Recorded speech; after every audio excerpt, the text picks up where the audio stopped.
वालेकुम बेटा, अपनी आज की क्लास का आगाज करेंगे और आज की हमारी क्लास ट्रिगोनोमेट्री के टॉपिक के ऊपर डिपेंड कर रही होगी। ट्रिगोनोमेट्री के टॉपिक से अपनी आज की क्लास का आगाज करेंगे। That is one of the most important lecture since it is a very important concept, very important topic. और मैं साथ साथ आपको एनईडी के नर्स के फास्ट के पास पेपर से क्वेश्चंस भी दिखा रहा हूँ किस तरीके से कोई टॉपिक किस लेवल के ऊपर पूछा जाता है और किस तरीके से आ रहा होता है। देखो, याद रखिएगा, आप किसी भी दुनिया की यूनिवर्सिटी के अंदर चले जाओ, ट्रिगोनोमेट्री इज समथिंग जो हर जगह पे एग्जिस्ट करेगा। आईबीए का बीबीओ, आईबीए का सीएसओ, मोस्ट इंपॉर्टेंट जो पोर्शन और वेटेज रखता है ना, कोई चैप्टर ट्रिगोनोमेट्री का रखता है। देखो, ट्रिगोनो का मतलब क्या होता है? ट्रिगोनो का मतलब होता है आपके पास मैथ्स की बेसिक तरीन जबान में इसको कहा जाता है शेप्स, मेजरमेंट्स ऑफ ट्राइंगल्स। ट्रिगोनो कहा जाता है तीन कोनों वाली शेप को। मेट्री का मतलब मेजरमेंट्स कहा जाता है। यानी कि एक ऐसी पर्टिकुलर दुनिया के अंदर एक तालीम का होना जो कि ट्राइंगल्स की मेजरमेंट की बात करती है, ट्राइंगल्स की मेजरमेंट के ऊपर डिपेंड करती है, एंगल्स की बात करती है, वर्टिसेस की बात करती है, साइड्स की बात करती है। इसको कहा जाता है ट्रिगोनोमेट्री।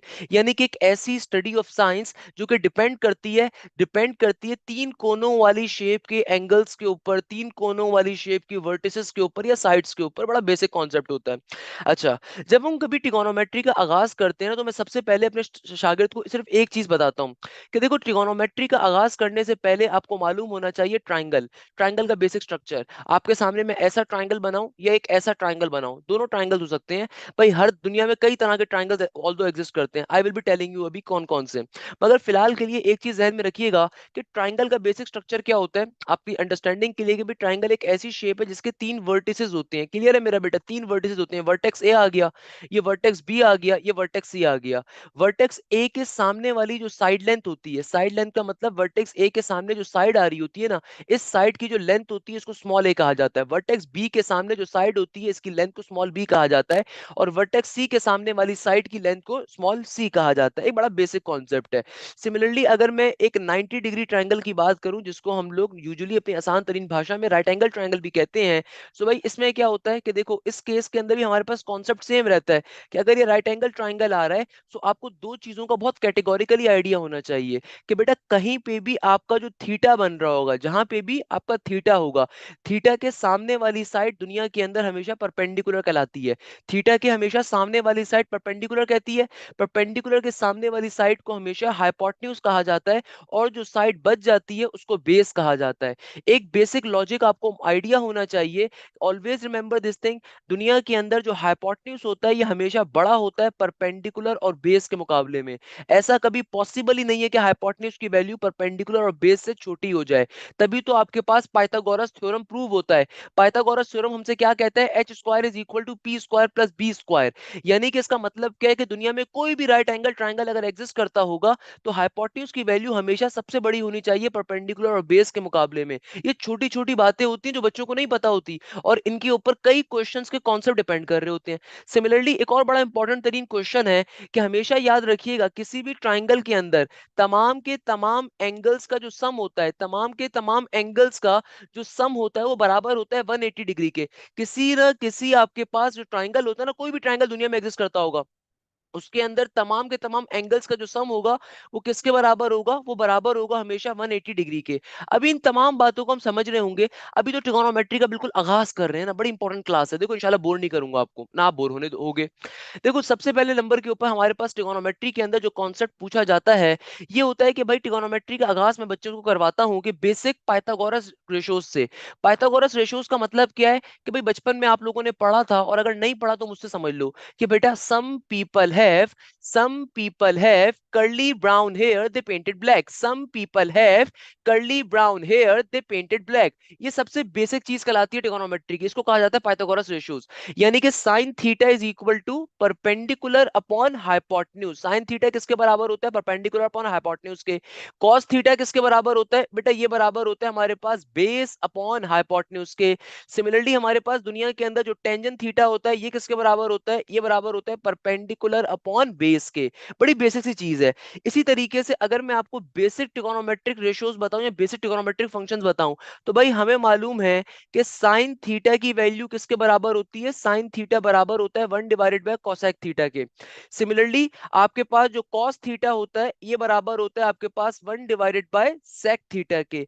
सिमिलरली आपके पास जो टेंजेंट थीटा होता है इसके दो फॉर्मूलाज होते हैं। एक फॉर्मूला होता है 1 डिवाइडेड बाय कॉट थीटा, या फिर इसका एक फॉर्मूला और होता है sine theta divided by cos theta. ये बड़ी बेसिक सी चीज है कि देखो आपके पास some people have curly brown hair they painted black, कि भाई ये आपके पाइथागोरस रेशियोज आ गए और सिंपल आपके पास ट्रिगोनोमेट्रिक के जो फंक्शंस होते हैं वो ये होते हैं कि साइन का, कॉस का, टेंजेंट का, कोसिकेंट का एंड सो ऑन। बताओ भाई यहां तक की बात लिख ली, आगे बढ़ सकते बेटा। हम कभी भी दुनिया के अंदर बात करते हैं एंगल्स की, तो देखो एंगल्स होता क्या है, अक्सर लोगों को पता ही नहीं होता एंगल किसे कहते हैं। एंगल दुनिया में कहा जाता है amount of rotation of a line, यानी कि भैया आपकी कोई चीज कहां पे एग्जिस्ट कर रही है वो बेसिकली हमारा दुनिया में एंगल होता है। फॉर एग्जाम्पल एंगल को समझाने के लिए हमेशा हम लोग एक सर्कल का सहारा लेते हैं। लेट सपोज मैं आपके सामने एक सिंपल ये एक्स और वाई कोऑर्डिनेट्स को बनाता हूं। मुझे मालूम है कि भैया यहाँ पे मेरे पास एक्स पॉजिटिव होता है, यहाँ पे वाई होता है, सो ऑन, वो सारी बच्चों वाली चीजें। हमें क्या समझना है, हमें एक कॉन्सेप्ट समझना है। कॉन्सेप्ट क्या है? हमेशा ये चीज जहन में रखिएगा, ये जो ये वाला क्वाड्रेंट होता है इसको कहा जाता है दुनिया में फर्स्ट क्वाड्रेंट, इस क्वाड्रेंट को कहा जाता है सेकंड क्वाड्रेंट, इसको कहा जाता है दुनिया के अंदर थर्ड क्वाड्रेंट, और इसको कहा जाता है दुनिया के अंदर फोर्थ क्वाड्रेंट। हमें मालूम है कि भाई यहाँ पे मेरा एक्स पॉजिटिव होता है, यहाँ पे वाई पॉजिटिव होता है, यहाँ पे एक्स नेगेटिव होता है, यहाँ पे वाई क्या होता है? नेगेटिव होता है। हमारे पास कॉन्सेप्ट क्या होता है दुनिया तारीख के अंदर? दुनिया तारीख के अंदर बेटा देखो, एक कॉन्सेप्ट ये होता है कि कभी भी हम किसी भी एंगल को डिफाइन जब करना चाहते हैं ना, तो हम उसको एक सर्कल से तशबीह देते हैं कि यार दुनिया के अंदर एक मिनिमम एंगल कितना होता है? भाई मिनिमम एंगल यानी कि 0 डिग्री है, हम नॉर्मली आसान भाषा में, यानी कि स्टार्ट कहां से हो रहा है? एंगल। और हमारे पास मैक्सिमम कहां तक जा रहा होगा? 360 डिग्री तक जा रहा होगा, जो कि एक कंप्लीट रोटेशन होती है, 360 डिग्री घूम जाना। इसका मतलब क्या है? इसका मतलब ये कि देखो हम एंगल्स को हमेशा अपने पास एंटी क्लॉकवाइज रोटेशन के ऊपर फॉर्म करते हैं, यानी कि एंगल्स हमेशा कैसे फॉर्म होते हैं? एंटी क्लॉकवाइज रोटेशन के ऊपर मूवमेंट करते हैं। एंटी क्लॉकवाइज रोटेशन के ऊपर हमेशा एंगल्स हमारे पास बिहेवियर शो कर रहे होते हैं। एक बेसिक क्वेश्चन है कि भाई कौन सा ट्रिगोनोमेट्रिक फंक्शन किस क्वाड्रेंट के ऊपर पॉजिटिव होता है या किसके ऊपर नेगेटिव होता है? फॉर एग्जांपल इस चीज को मैं हमेशा पढ़ाता हूं बड़े मशहूर जुमले से। इसका नाम होता है ऑल सिली टॉम कैट्स। ऑल सिली टॉम कैट्स का मतलब क्या है? देखो ऑल का मतलब है फर्स्ट क्वाड्रेंट, यानी कि पहले क्वाड्रेंट के अंदर तमाम के तमाम ट्रिगोनोमेट्रिक फंक्शंस पॉजिटिव होंगे। यानी कि आपके पास साइन 45 हो, कॉस 45 हो, टेंजेंट 45 हो, कोसेक 45 हो, सेक 45 हो, कॉट 45 हो, अगर वो आपके पास इस 0 डिग्री से लेके 90 डिग्री के दरमियान में लाया कर रहा है। देखो आपके पास एंगल्स यहां से स्टार्ट हो रहे हैं, तो यहाँ पे ऑब्वियसली एंगल क्या होगा? 0 डिग्री होगा। यहाँ पे एंगल क्या होता है? 90 डिग्री। यहाँ पे एंगल क्या होता है? 180 डिग्री। और यहाँ पे एंगल क्या होता है? 270 डिग्री। हमेशा याद रखिएगा, कभी भी अगर आपके पास 0 से लेकर 90 के दरमियान कोई भी एंगल एग्जिस्ट करेगा दुनिया के अंदर किसी भी ट्रिगोनोमेट्रिक फंक्शन के ऊपर, वो हमेशा पॉजिटिव बिहेवियर शो करेगा। वाइल ये जो एस का मतलब है ना, इसका मतलब क्या है? Second quadrant. यानी कि सेकंड क्वाड्रेंट के अंदर एस का मतलब क्या है? साइन। साइन और उसका रेसिप्रोकेटेड पार्ट कोसेक हमेशा सिर्फ पॉजिटिव होगा। यानी कि सेकंड क्वाड्रेंट सिर्फ साइन और कोसेक का होता है, उसके अलावा कोई यहां पे पॉजिटिव नहीं होगा। फॉर एग्जांपल अगर मैं आपसे कहता हूं कि भैया मुझे फाइंड करके बताइए साइन 120, तो लिख के रख लीजिए साइन 120 का आंसर कैसा होगा? पॉजिटिव के अंदर होगा। बट अगर मैं आपसे कहूंगा कॉस 120 या टेंजेंट 120 या फिर सेक 120 या फिर कॉट 120, तो चूंकि वो 90 से 180 के दरमियान रेंज में लाया कर रहा है और 90 से 180 की रेंज होती है सेकंड क्वाड्रेंट की, तो वहां पे हमेशा इन सबका आंसर नेगेटिव के अंदर होगा। तो सेकंड क्वाड्रेंट के अंदर कोई भी एंगल जो पॉजिटिव होता है वो साइन का सिर्फ पॉजिटिव होता है। अक्सर बच्चों को जो है ना उनके टीचर्स ये वाली बात पढ़ा तो देते हैं कि ऑल सिली टॉम कैट्स, फर्स्ट क्वाड्रेंट में कौन पॉजिटिव होता है, सेकंड में कौन होता है, मगर उनको कक पता नहीं होता कि इस्तेमाल कैसे हो रही है ये चीज। वो अपने ट्यूशन वाली बाजी बाजे के मामलात के ऊपर रट्टे मार रहे होते हैं बैठ के। फॉर एग्जाम्पल अगला क्या चीज आ रही है? टॉम। टॉम का मतलब क्या है? बिल्ली। बिल्ली का मतलब क्या है? टेंजन। यानी कि जो थर्ड क्वाड्रेंट होता है ना मेरा बेटा, ये होता है टेंजन का, यानी कि यहाँ पे बादशाहत होती है टेंजन की और उसके रेसिप्रोकेटेड पाथ कॉट की। यानी कि 180 से लेके 270 के दरमियान का जो रीजन है ना, यहाँ पे सिर्फ टेंजन और कॉट का फंक्शन हमेशा पॉजिटिव आंसर शो करता है, अदरवाइज बाकी तमाम एंगल्स आपको नेगेटिव के अंदर आंसर शो करेंगे। फॉर एग्जाम्पल मैं आपसे कहता हूं कि भैया टेंजन मेरे पास 220 आ जाए, टेंजन 220, ये हमेशा पॉजिटिव होगा। कॉट 220 निकालोगे पॉजिटिव होगा। बट अगर मैं आपसे कहूंगा सेक 220, या मैं आपसे कहूंगा कि साइन 220 है, हमेशा आंसर नेगेटिव में मिलेगा। हमेशा आंसर नेगेटिव में मिलेगा, बहुत नॉर्मल सी बात है। सही है ना? तो याद रखिएगा कि जो थर्ड क्वाड्रेंट होता है ना 180 से लेके 270 तक का, ये सिर्फ टेंजन और कॉट की बादशाहत का है।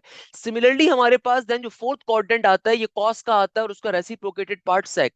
यानी कि यहाँ पे सिर्फ कॉस और सेक पॉजिटिव होंगे, बाकी तमाम चीजें नेगेटिव होंगी। यानी कि 270 से लेके 360 डिग्री के दरमियान में सिर्फ कॉस और सेक पॉजिटिव बिहेवियर शो करते हैं, बाकी तमाम वैल्यूज, तमाम लोग अपने नेगेटिव के अंदर आंसर्स को बिहेव करते हैं। मैं भी आपको क्वेश्चंस भी दिखाऊंगा कि क्वेश्चंस पेपर में आते कैसे, I will be telling you that part as well. मगर पहले तो अपने जहन में एक बेसिक कॉन्सेप्ट लेकर आओ। हमेशा याद रखिएगा 0 से लेकर 90 ऑल का है, यानी कि फर्स्ट क्वाड्रेंट होता है, 97 80 सेकंड क्वाड्रेंट है, और सेकंड क्वाड्रेंट में सिर्फ साइन और कोसेक पॉजिटिव होते हैं। थर्ड क्वाड्रेंट 180 से लेकर 270 के दरमियान का होता है, और यहाँ पे हमारे पास टेंजेंट और कॉट पॉजिटिव होते हैं। फोर्थ क्वाड्रेंट हमारे पास सिंपल तरीके से 270 से लेकर 360 तक का होगा, और वहां पे कॉस और सेक पॉजिटिव होते हैं। Very basic concept. अक्सर लोग इसको डिफरेंट तरीकों से डिफाइन करते हैं। मैं इसको कहता हूं भैया ऑल सिली टॉम किड्स। कुछ लोग कहते हैं ऑल स्टूडेंट टेक्स कॉफीज, या ऑल स्टूडेंट टेक्स चेयर्स, या add sugar to coffee and blah blah. There are thousand number of ways for explaining any concept in maths. तो भाई आपको वो कॉन्सेप्ट ध्यान में रखना है जो आपको आसान लगता है। आपको मेरे कॉन्सेप्ट को ध्यान में ही रखना, आपको अपने ट्यूशन के टीचर के कॉन्सेप्ट को ध्यान में ही रखना, आपको उस कॉन्सेप्ट को हमेशा फॉलो करना है जो आपको आसान लगता है। मैथ्स इसी चीज का नाम है। Always remember this thing. Clear है?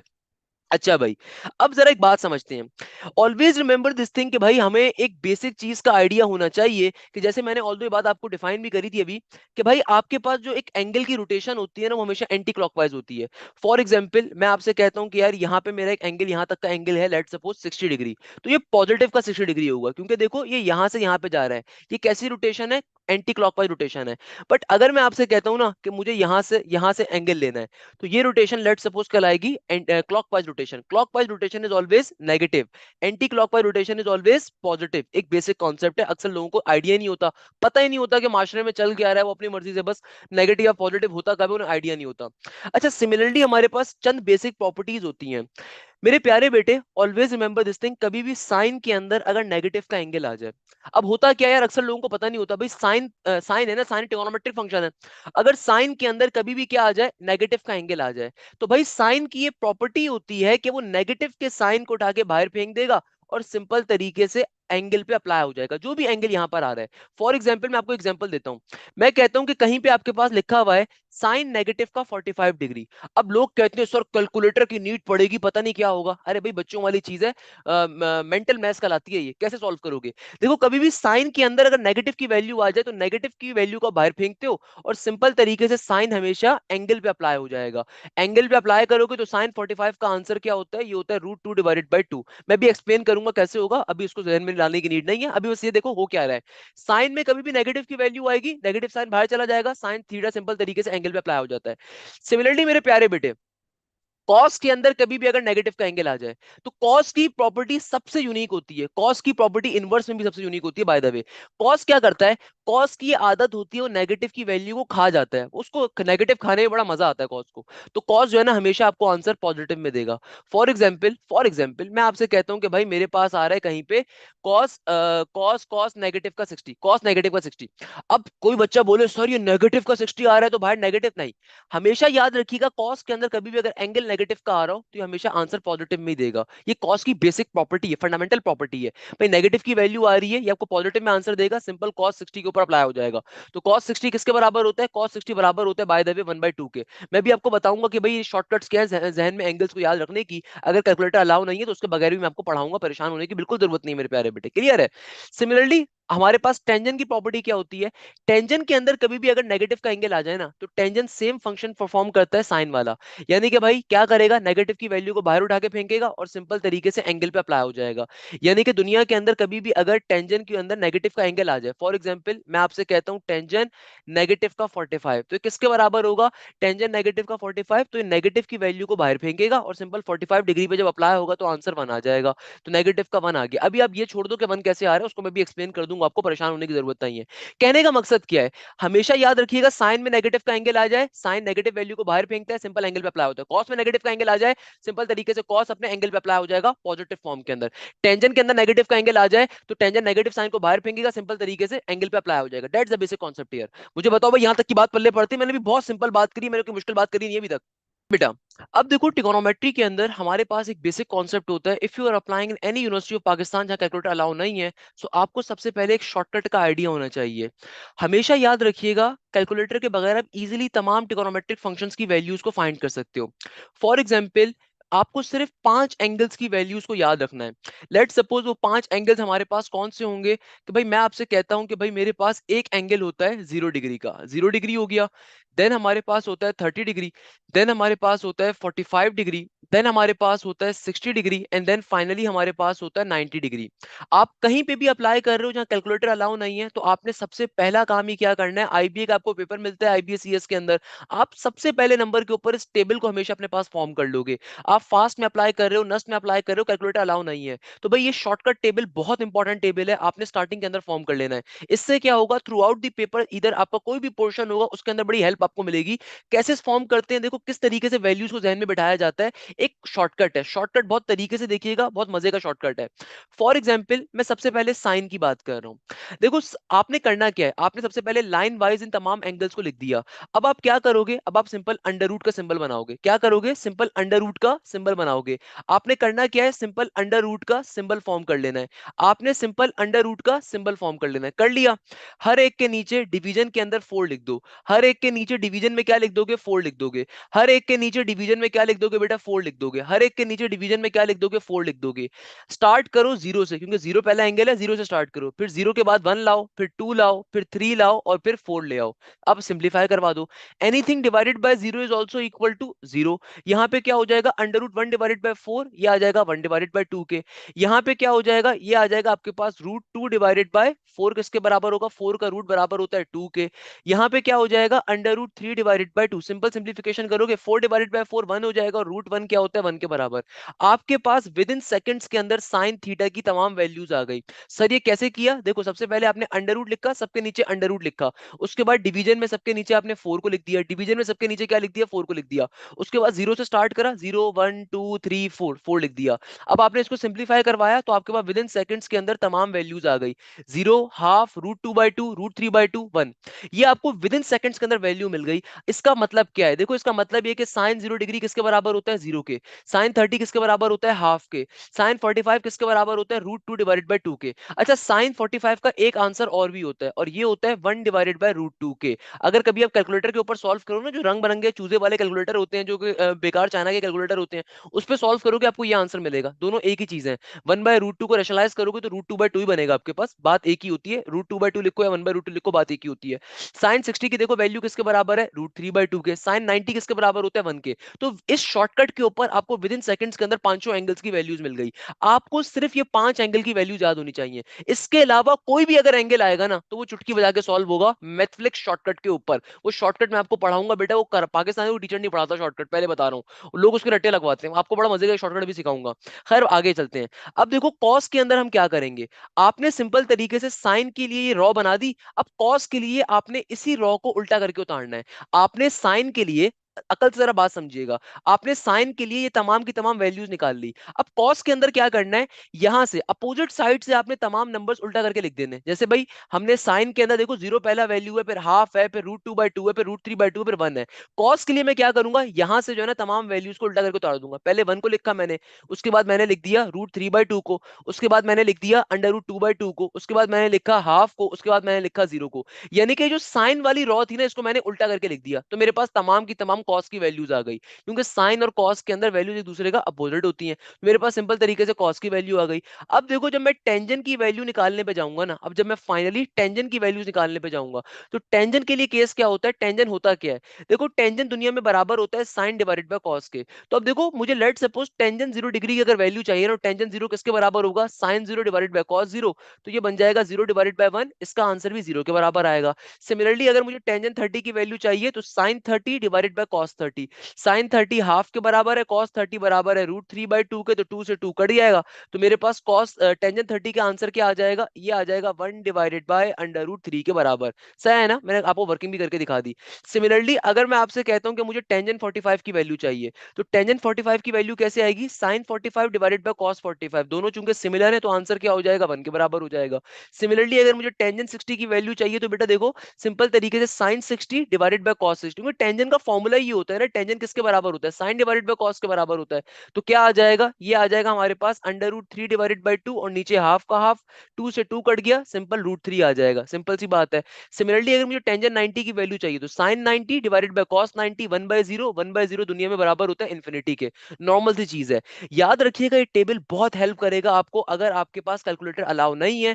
This table is something extremely crucial, extremely important, a very important shortcut.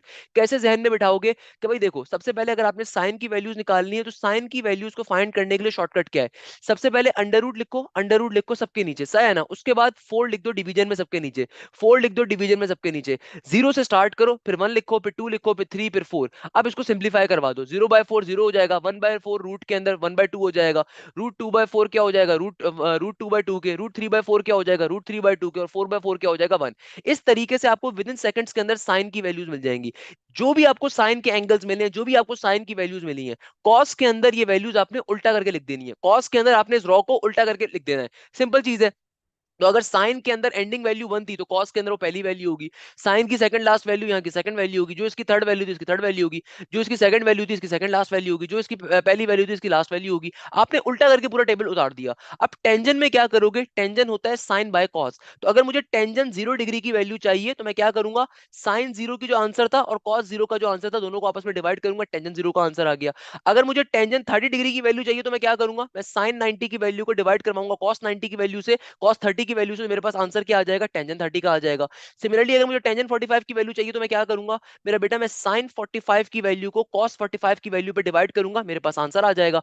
मुझे अगर टेंजेंट 60 की वैल्यू चाहिए तो मैं क्या करूंगा, मैं sin 60 को डिवाइड करवाऊंगा cos 60 के ऊपर, तो मेरे पास आंसर आ जाएगा। मुझे अगर टेंजेंट 90 की वैल्यू चाहिए तो मैं क्या करूंगा, मैं sin 90 को डिवाइड करवाऊंगा cos 90 के ऊपर, मेरे पास आंसर आ जाएगा। ये होता है आपके पास ट्रिगोनोमेट्रिक टेबल, एक शॉर्टकट टेबल होता है। ये टेबल हमेशा याद रखिएगा, आपका जो फास्ट का पेपर है, आपका जो दाऊद का पेपर है, आपका जो नस्ट का पेपर है, यूईटी का एग्जाम है, आपने इस टेबल को सबसे पहले अपने पेपर को जो रफ शीट आपको मिलेगी ना, आंखें बंद करके उतार दो। ये टेबल आपको केमिस्ट्री में, फिजिक्स में, जो भी आपके पोर्शंस होंगे आईक्यू के अंदर, बेसिक मैथ्स के अंदर बहुत हेल्प आउट करेगा। अच्छा, इसी टेबल से आप इनवर्स भी फाइंड कर सकते हो। कैसे भाई, देखो इनवर्स होता क्या है, ऑल्दो मैं अलग से भी इनवर्स का टॉपिक पढ़ाऊंगा, मगर देखो इनवर्स में होता क्या है, दुनिया के अंदर कभी भी अगर आप एंगल डालते हो किसी ट्रिगोनोमेट्रिक फंक्शन में तो आपको कोई ना कोई उसका क्या मिलता है, आंसर मिलता है। इनवर्स दुनिया के अंदर ये चीज होती है कि अगर मैं आंसर के ऊपर इनवर्स अप्लाई करूंगा तो मुझे वापस से क्या मिलेगा, एंगल मिलेगा। इनवर्स का बेसिक कॉन्सेप्ट ही क्या होता है, इनवर्स का बेसिक कॉन्सेप्ट ये होता है कि भाई देखो, नॉर्मल ट्रिगोनोमेट्रिक फंक्शन जब कभी ट्रिगोनोमेट्रिक पार्ट में जाता है तो जाहिर सी बात है आपको कोई ना कोई वेरिएबल फॉर्म में, वैल्यू की फॉर्म में आंसर देता है। लेट सपोज मैं आपसे कहता हूं कि भाई साइन 30 की वैल्यू किसके बराबर है, हाफ के बराबर है, तो साइन 30 का आंसर क्या होगा, हाफ। अब अगर मुझे वापस से ये एंगल चाहिए तो मैं इस हाफ के ऊपर क्या अप्लाई करूंगा, इनवर्स को अप्लाई करूंगा, तो मुझे वापस से क्या मिल जाएगा, एंगल मिल जाएगा। तो बेसिकली इनवर्स ट्रिगोनोमेट्री के अंदर होता ही क्या है, इनवर्स का मतलब होता है आंसर के ऊपर जब आप ट्रिगोनोमेट्रिक पार्ट अप्लाई करो तो आपको वापस से पहली वाली चीज मिल जाएगी। तो इस टेबल को पढ़ने का तरीका देखो, इनवर्स के लिए कैसे पढ़ोगे। फॉर एग्जाम्पल मुझे अगर इनवर्स के लिए पढ़ना है तो साइन इनवर्स 0 का वैल्यू क्या होती है, 0 के बराबर। साइन इनवर्स √3/2 किसके बराबर होता है, 60 डिग्री के बराबर। साइन इनवर्स 1 बराबर होता है 90 डिग्री के बराबर। कॉस इनवर्स √3/2 बराबर होता है 45 के। टेंजेंट इनवर्स √3 बराबर होता है 60 के। टेंजेंट इनवर्स इन्फिनिटी बराबर होता है 90 के। टेंजेंट इनवर्स 1/√3 बराबर होता है 30 डिग्री के। टेंजेंट इनवर्स 0 बराबर होता है 0 के। यानी कि इनवर्स में उल्टा करके पढ़ते हो, नॉर्मल ट्रिगोनोमेट्रिक फंक्शन में सीधा पढ़ते हो, इनवर्स के फंक्शन में आप उल्टा करके पढ़ते हो। वेरी बेसिक कॉन्सेप्ट, अ वेरी बेसिक बेसिक कॉन्सेप्ट। बताओ भाई, ये बात समझ में आती है, कोई मसले की बात। मैं आपसे कहता हूं कि भाई मुझे इस वैल्यू के ऊपर क्या एंगल एग्जिस्ट करता है, मुझे वो फाइंड करना है, तो उसके लिए इनवर्स होता है। मैं आपसे कहता हूं कि cos इनवर्स हाफ की वैल्यू क्या होगी, 60 के बराबर। मैं कहता हूं साइन इनवर्स हाफ की वैल्यू क्या होगी, 30 के बराबर। सिमिलरली मैं आपसे कहता हूं कि भैया हमारे पास cos इनवर्स √3/2 की वैल्यू क्या होगी, 30 के बराबर। इनवर्स वैल्यू पे अप्लाई होता है तो आपको प्रॉपर एंगल मिलता है आंसर में। ये बेसिक डिफरेंस होता है। अच्छा, खैर इस टेबल को बहुत हेल्प आपको मिलेगी डिफरेंट यूनिवर्सिटीज के अंदर भी, आपको समझ में आएगा किस तरीके से। अच्छा, अब देखो लेट सपोज ये कैसे पेपर के अंदर आता है, कैसे ये कॉन्सेप्ट पेपर के अंदर आएगा। फॉर एग्जाम्पल मैं आपसे कहता हूं, जरा मैं अपनी बात को रीडिफाइन करता हूं। मैं आपसे कहता हूं कि यार पेपर के अंदर हमारे पास एक क्वेश्चन आ जाए और वो क्वेश्चन बड़ा इंटरेस्टिंग हो। लेट सपोज मेरे पास एक पेपर लिखा हुआ है question, just give me a second, just give. अच्छा भाई, अब देखो फॉर एग्जांपल बेटा मेरे पास एक क्वेश्चन आ जाए और ये क्वेश्चन आ रहा है पेपर के अंदर कि साइन 420 की वैल्यू को आपने क्या करना है, फाइंड करना है। जरा बात को समझिएगा। साइन 420 की वैल्यू अगर आपने फाइंड करना है ना, देखो वो तमाम बच्चे जहां पे कैलकुलेटर अलाउ है वो तो कैलकुलेटर में ठक से डालेंगे, सॉल्व हो जाएगा। अदरवाइज वो तमाम बच्चे जहां पे कैलकुलेटर अलाउ नहीं है, जैसे फॉर एग्जांपल मेहरान हो गई, फास्ट हो गई, कैलकुलेटर अलाउ नहीं है, दाऊद हो गई, कराची यूनिवर्सिटी हो गई, कैसे सॉल्व करोगे? नस्ट हो गई, कैसे सॉल्व करोगे? नहीं कर सकते ना डायरेक्टली। आपको एक बेसिक कॉन्सेप्ट का आइडिया होना चाहिए कि भाई सर हाशिम ने आपको एक चीज पढ़ाई थी कि भाई दुनिया के अंदर जो मैक्सिमम एंगल होता है वो तो होता है 360 तक का है। ये बात समझ में आती है कि दुनिया में मैक्सिमम एंगल ही 360 तक का होता है। तो अगर कभी भी 360 से बड़ा एंगल दे दिया जाए तो आप करते क्या हो, जो भी आपको एंगल गिवन है ना उसमें से पहले तो आप 360 डिग्री को माइनस करते हो।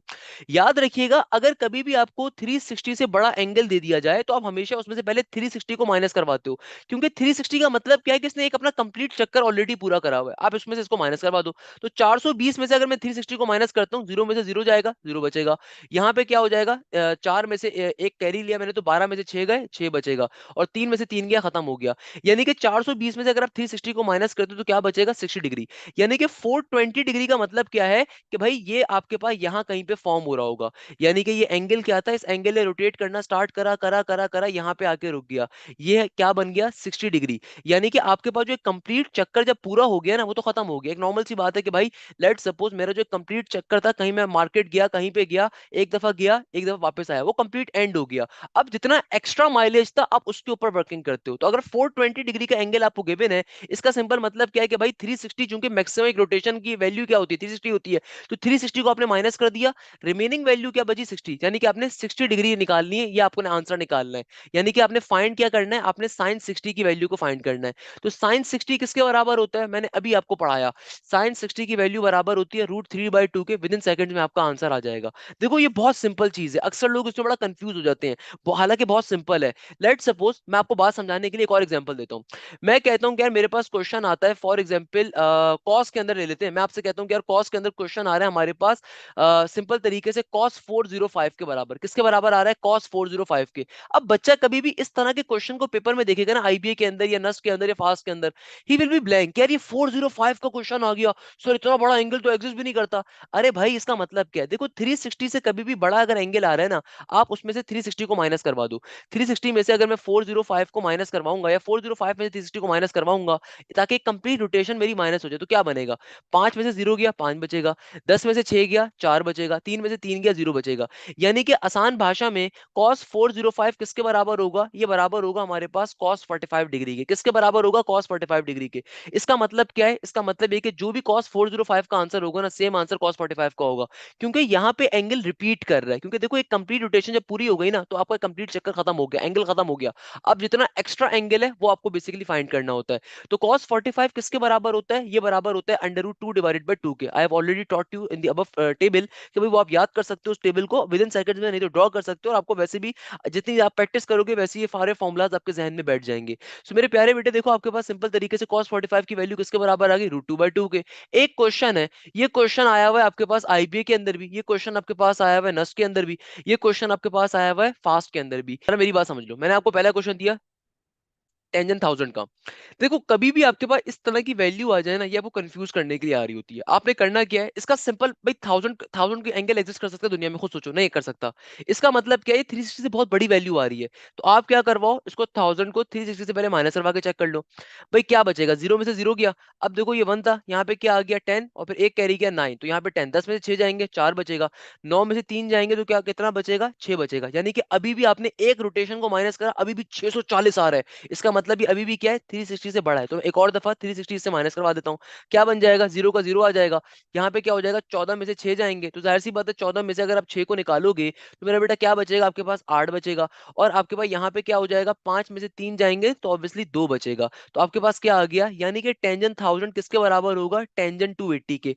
पेपर में जब ये क्वेश्चन आया था फास्ट में वगैरह में कहीं पे भी, तो वहां पे आपसे पूछा हुआ था option A tangent 280, option B tangent 200, option C tangent 180 या ऑप्शन डी टेंजेंट टेंजेंट 1। तो इस तरीके से पूछा हुआ था। तो भाई क्या आंसर होगा इसका? इसका आंसर होगा सिंपल टेंजेंट 280 के बराबर। रिमेंबर दिस थिंग, एक बेसिक कॉन्सेप्ट है। कभी भी अगर आपके पास एंगल बहुत बड़ा आ जाए तो इसका बेसिक मतलब क्या होता है? इसका बेसिक मतलब ये होता है कि भाई आपके पास 360 से बड़ी वैल्यू आ रही है, आप उसको सब्ट्रैक्ट करवा के सिंपलीफाई करवा लेते हो।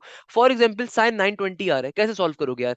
920 का अगर साइन आ रहा है तो भाई आपको पता है पॉसिबल ही नहीं है। इसका मतलब ये एंगल जो है ना 2 से 3 दफा रिपीट हुआ है और फिर कुछ दे रहा है वैल्यू। तो भाई मैं क्या करूंगा, इसको रोटेशन से माइनस करवा दूंगा। 0 में से 0 जाएगा, 12 में से 6 जाएंगे, 6 बचेगा। 8 में से 3 अगर निकालोगे तो बेटा 8 में से 3 जाएंगे तो ऑब्वियसली 5 बचेगा, 560 बन गया। अभी भी 360 से बड़ा है तो मैं क्या करूंगा, एक और बार माइनस करवाऊंगा। तो 0 में से 0 गया, 6 में से 6 गया, 5 में से 3 गया 2। तो किसके बराबर आ जाएगा? ये आ जाएगा साइन 200 के बराबर। अभी हमने ये नहीं समझना कि भाई कैसे सॉल्व होगा फर्दर।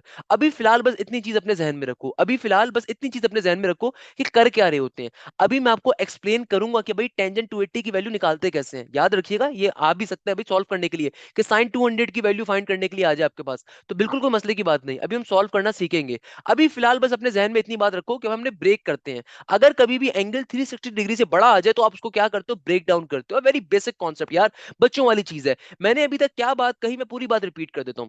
मैंने आपको सिंपल एक टेबल पढ़ाया। मैंने आपसे कहा कि यार दुनिया में कोई भी अगर आपको एंगल फाइंड करना है ना, ये टेबल बस आपको याद होना चाहिए। ये टेबल शॉर्टकट के ऊपर आप अपने पेपर पे बना सकते हो, कोई मुश्किल चीज नहीं है। दूसरे नंबर के ऊपर मैंने जो बात करी उसका लब्बे लुबाब ये है कि कभी भी दुनिया के अंदर एंगल 360 से बड़ा आ जाए, ये चीज तो नॉर्मल सी है ना कि भाई कंप्लीट रोटेशन क्या है 360 की। फॉर एग्जांपल आपके ऑफिस से आपके घर का डिस्टेंस है लेट सपोज 10 किलोमीटर। यार ऐसा तो पॉसिबल नहीं है ना मैं 11 किलोमीटर चला जाऊं। अगर मैं 11 किलोमीटर जाऊंगा तो 1 किलोमीटर कहां आगे कहां जाऊंगा भाई? मैं अगर लेट सपोज मेरा घर है मलीर के अंदर या मेरा घर है मलीर कैंट के अंदर और मेरा ऑफिस है फॉर एग्जांपल किमाड़ी के अंदर, लेट सपोज। वैसे किमाड़ी भी था। तो खैर कहने का मकसद क्या है कि भाई अगर मैं घर से निकल के किमाड़ी जा रहा हूं और वापस फिर आ रहा हूं 23 किलोमीटर के ऊपर, तो अगर मैं 26 किलोमीटर चले जाऊं, मैं बहरिया टाउन चला जाऊं, क्या करने जाऊंगा यार? मुझे तो वापस अपने घर पे आना है ना यार, मुझे तो वापस क्या आना है, अपने घर पे आना है फॉर एग्जाम्पल। तो भाई ये कंप्लीट रोटेशन जब मेरी हो गई, उससे ऊपर का जो भी एंगल आ रहा है वो मेरा एक्चुअल एंगल है। जो कंप्लीट रोटेशन थी वो मेरी खत्म हो गई। यानी कि देखो अगर कभी भी 360 से बड़ा एंगल आ रहा होता है तो आप उसमें 360 को माइनस कर देते हो, क्योंकि ये चक्कर पूरा हो चुका है। जो चक्कर पूरा हो चुका है उसको खत्म कर दिया जाता है। Very basic basic concept. तो खैर कहने का मकसद क्या है कि मेरे प्यारे बेटे इस चीज को बस ध्यान में रखो। अभी मुझे पता है किसी बच्चे के जहन में आ रहा होगा सर टेंजेंट 280 को सॉल्व कैसे कर सकते हैं वैसे, या साइन 200 को सॉल्व कैसे कर सकते हैं। भाई वो मैं भी सिखाऊंगा। अभी मैंने सिर्फ इतनी सी बात आप लोगों से करी है, क्लियर है? यहां तक की बात समझ में आती है। देखो ट्रिगोनोमेट्री के अंदर जो सबसे पहला कॉन्सेप्ट हम डिस्कस करने वाले हैं, ये कॉन्सेप्ट कहलाता है हमारे पास फंडामेंटल्स का, कि भाई एंगल क्या होता है। अब आप में से बहुत से लोगों ने समझा होगा कि भाई एंगल के बारे में क्या पूछा जाएगा। तो बेटा एंगल के बारे में अक्सर क्वेश्चंस आ जाते हैं पेपर में। भाई एंगल किसे कहते हैं, एक थ्योरेटिकल डेफिनेशन होती है, अक्सर पेपर में पूछ ली जाती है। Always remember this thing, the amount of rotation of a line is termed as the angle. Angle क्या होता है भैया? Amount of rotation of a line को एंगल कहते हैं। कि भाई लेट सपोज मैं आपके सामने एक सिंपल सी चीज बना दूं, एक सर्कल बना दूं। अब देखो इस सर्कल के अंदर मेरा पर्टिकुलरली एंगल कहां पे एग्जिस्ट कर रहा है, जो भी मेरी लाइन है उस लाइन के रेफरेंस से the amount of rotation of a line, amount of rotation of a line क्या कहलाता है? एंगल कहलाता है। किसी भी एक्सिस से लेके कि जो भी मेरी लाइन बनी हुई उस वक्त तक का जो एंगल होता है उसको क्या कहते हैं भैया? उसको एंगल तस्वुर करते हैं, उसको क्या कहते हैं? एंगल कहते हैं। The amount of rotation of a line क्या होता है? किसी भी लाइन की जो रोटेशन होती है उसको एंगल कहा जाता है, बहुत आसान तरीन भाषा के अंदर। कि रोटेशन ऑफ अ लाइन जो हमारे पास आती है वो क्या होती है मेरा बेटा? एंगल होती है। अच्छा, अब देखो हमारे पास एंगल्स को मेजर करने के कई कॉन्सेप्ट्स होते हैं। आप में से बहुत से लोगों ने कॉन्सेप्ट डिस्कस भी करे हुए होंगे, आप में से बहुत से लोगों ने कॉन्सेप्ट्स पढ़े भी होंगे कि मेजरमेंट ऑफ अ एंगल कैसे होती है। देखो आपके लेवल के ऊपर दो कॉन्सेप्ट्स बेतहाशा इंपॉर्टेंट हैं कि एंगल्स को मेजर करने के दो तरीकेकार। पहले नंबर के ऊपर जो तरीकेकार आता है इसको कहा जाता है सेक्साजेसिमल सिस्टम। क्या कहा जाता है भैया? Sexagesimal system, sexagesimal system. अब आप सोच रहे होंगे कि सर ये सेक्साजेसिमल सिस्टम क्या होता है, या फिर एंगल्स की मेजरमेंट के मायने क्या हैं। देखो आपको याद हो कि ना याद हो, आपने जरूर कहीं ना कहीं देखा होगा पाए, आपने कभी ना कभी देखा होगा 90 डिग्री। आपको क्या मालूम है पाए क्या होता है? पाए बेसिकली एंगल की एक स्पेशल मेजरमेंट की टाइप है। वैसे ही हमारे पास जो 90 डिग्री है ये एंगल्स की मेजर करने की एक स्पेशल टाइप है। भाई हर तरह के एंगल को हर तरीके से मेजर नहीं किया जाता, उसके लिए डिफरेंट स्ट्रेटेजीज होती हैं। तो भाई एंगल्स को मेजर करने का जो पहला सिस्टम कहलाता है सेक्साडेसिमल सिस्टम कहता है। ये सिस्टम क्या कहता है? ये सिस्टम डिग्रीज के अंदर बात करता है। किसके अंदर बात करता है? डिग्रीज के अंदर। अक्सर इस कॉन्सेप्ट के क्वेश्चन पेपर में आ जाते हैं। तो बेटा ये जो कॉन्सेप्ट होता है ना, बड़ा इंपॉर्टेंट है। ये सिस्टम सेक्साडेसिमल सिस्टम डिग्रीज की तर्ज पे बात करता है। ये कहता है कि भाई लेट सपोज तुम्हारे पास क्या है, तुम्हारे पास अगर हम हमेशा 360 डिग्री से बहुत तरीके से बात की जाती है, या एक गोलाई के सर्कल से आप कह लें, हम बहुत अच्छे से बात करते हैं। लेट सपोज मेरे पास एक सर्कल है, मैंने इस सर्कल को 4 हिस्सों में ब्रेक कर दिया। मैंने इस सर्कल को क्या किया? 4 हिस्सों में ब्रेक कर दिया। भाई मेरे प्यारे शागिर्दों, एक चीज ध्यान में रखिएगा। आई होप कि आपको ये बात मालूम हो, और आई होप कि आप में से बहुत सौ को ना मालूम हो, कि भाई एक सर्कल को अगर मैं 4 हिस्सों में ब्रेक कर दूं, तो जो एक हिस्सा होता है उसको क्या कहा जाता है? क्वाड्रेंट कहा जाता है। ये फर्स्ट क्वाड्रेंट होता है, सेकंड क्वाड्रेंट होता है, थर्ड क्वाड्रेंट होता है, फोर्थ क्वाड्रेंट होता है। देखो, मेरी जो लाइन की रोटेशन है वो क्या है? एंगल है। सही है ना? तो हम कहते हैं कि भाई यहां से मेरा एंगल बनना स्टार्ट हो रहा है। यहां पे क्या होगा? 0 डिग्री होगा। यहां पे क्या होगा? 90 डिग्री होगा। यहां पर क्या होगा? 180 डिग्री होगा। यहां पर क्या होगा? 270 डिग्री होगा। और यहां पे पहुंचते पहुंचते क्या आ जाएगा? 360 डिग्री वापस आ जाएगा। तो देखो एंगल क्या है? एंगल बेसिकली है रोटेशन ऑफ अ लाइन, यानी कि जो मेरी लाइन रोटेट हो रही है, मेरा एंगल वहां से फॉर्म होता जा रहा है। तो लेट सपोज मैं एक सर्कल लेता हूं, सर्कल को 4 हिस्सों में ब्रेक कर देता हूं। एक हिस्से को क्वाड्रेंट कहा जाता है, और एक क्वाड्रेंट के पास 90 डिग्री का एंगल एग्जिस्ट करता है। ये क्लास 2 के अंदर बात पढ़ाई जाती है। अब आप बोल रहे होंगे सर यहाँ पे क्यों पढ़ा रहे हैं? मेरा बेटा इसलिए पढ़ा रहा हूं क्योंकि आपके बाहर यूनिवर्सिटी के अंदर कॉन्सेप्ट बेसिक आ रहे होते हैं, और अगर बेसिक कॉन्सेप्ट क्लियर होंगे तो एडवांस क्वेश्चन क्लियर होंगे। अब देखो हमारे पास जो 4 क्वाड्रेंट्स आ रहे हैं ना, ये यहाँ से 0 से बनना स्टार्ट हो रहा है, फिर 90 पे जाएगा, 180 पे जाएगा, 270 पे जाएगा, वापस 360 पे जा रहा होगा। सही है ना भैया? ये सेक्साडेसिमल सिस्टम है। सेक्साडेसिमल सिस्टम कहता क्या है? कहता है कि लेट सपोज तुम्हारे पास 90 डिग्री का एंगल है। लेट सपोज तुम्हारे पास 90 डिग्री का एंगल है। अगर तुम इस 90 डिग्री के एंगल को, चूंकि तुमने अपने टोटल एंगल को 4 हिस्सों में ब्रेक करा हुआ है ना, तुमने क्या कहा? तुमने ये कह दिया कि भाई 0 तुम्हारे पास मिनिमम एंगल है, और मैक्सिमम एंगल हमारे पास क्या होता है? 360 डिग्री होता है। हम क्या अज्यूम करते हैं कि भाई 0 हमारा एक मिनिमम एंगल है और मैक्सिमम एंगल क्या है? 360 डिग्री। तो एग्जामिनर कहता है कि देखो, अगर मैं 90 डिग्री को 90 इक्वल पार्ट्स में ब्रेक कर दूं, तो मुझे क्या मिल जाएगा? टेक्निकली 1 डिग्री की वैल्यू मिल जाएगी। देखो बहुत सिंपल सी बात कर रहा हूं, अगर मैं 90 डिग्री को 90 इक्वल पार्ट्स में ब्रेक कर दूं, तो 1 डिग्री मिल जाएगा ना। जैसे फॉर एग्जांपल, अगर मैं आपको 100 रुपए देता हूं, मैं आपसे कहता हूं कि भाई 100 रुपयों को अगर मैं 100 से ही डिवाइड कर दूं, तो मेरे पास क्या आ जाएगा? 1 रुपया आ जाएगा। Simple is that. अच्छा, अब देखो अगर मैं 1 डिग्री को फर्दर ब्रेक डाउन करना चाहूं तो कैसे करूंगा?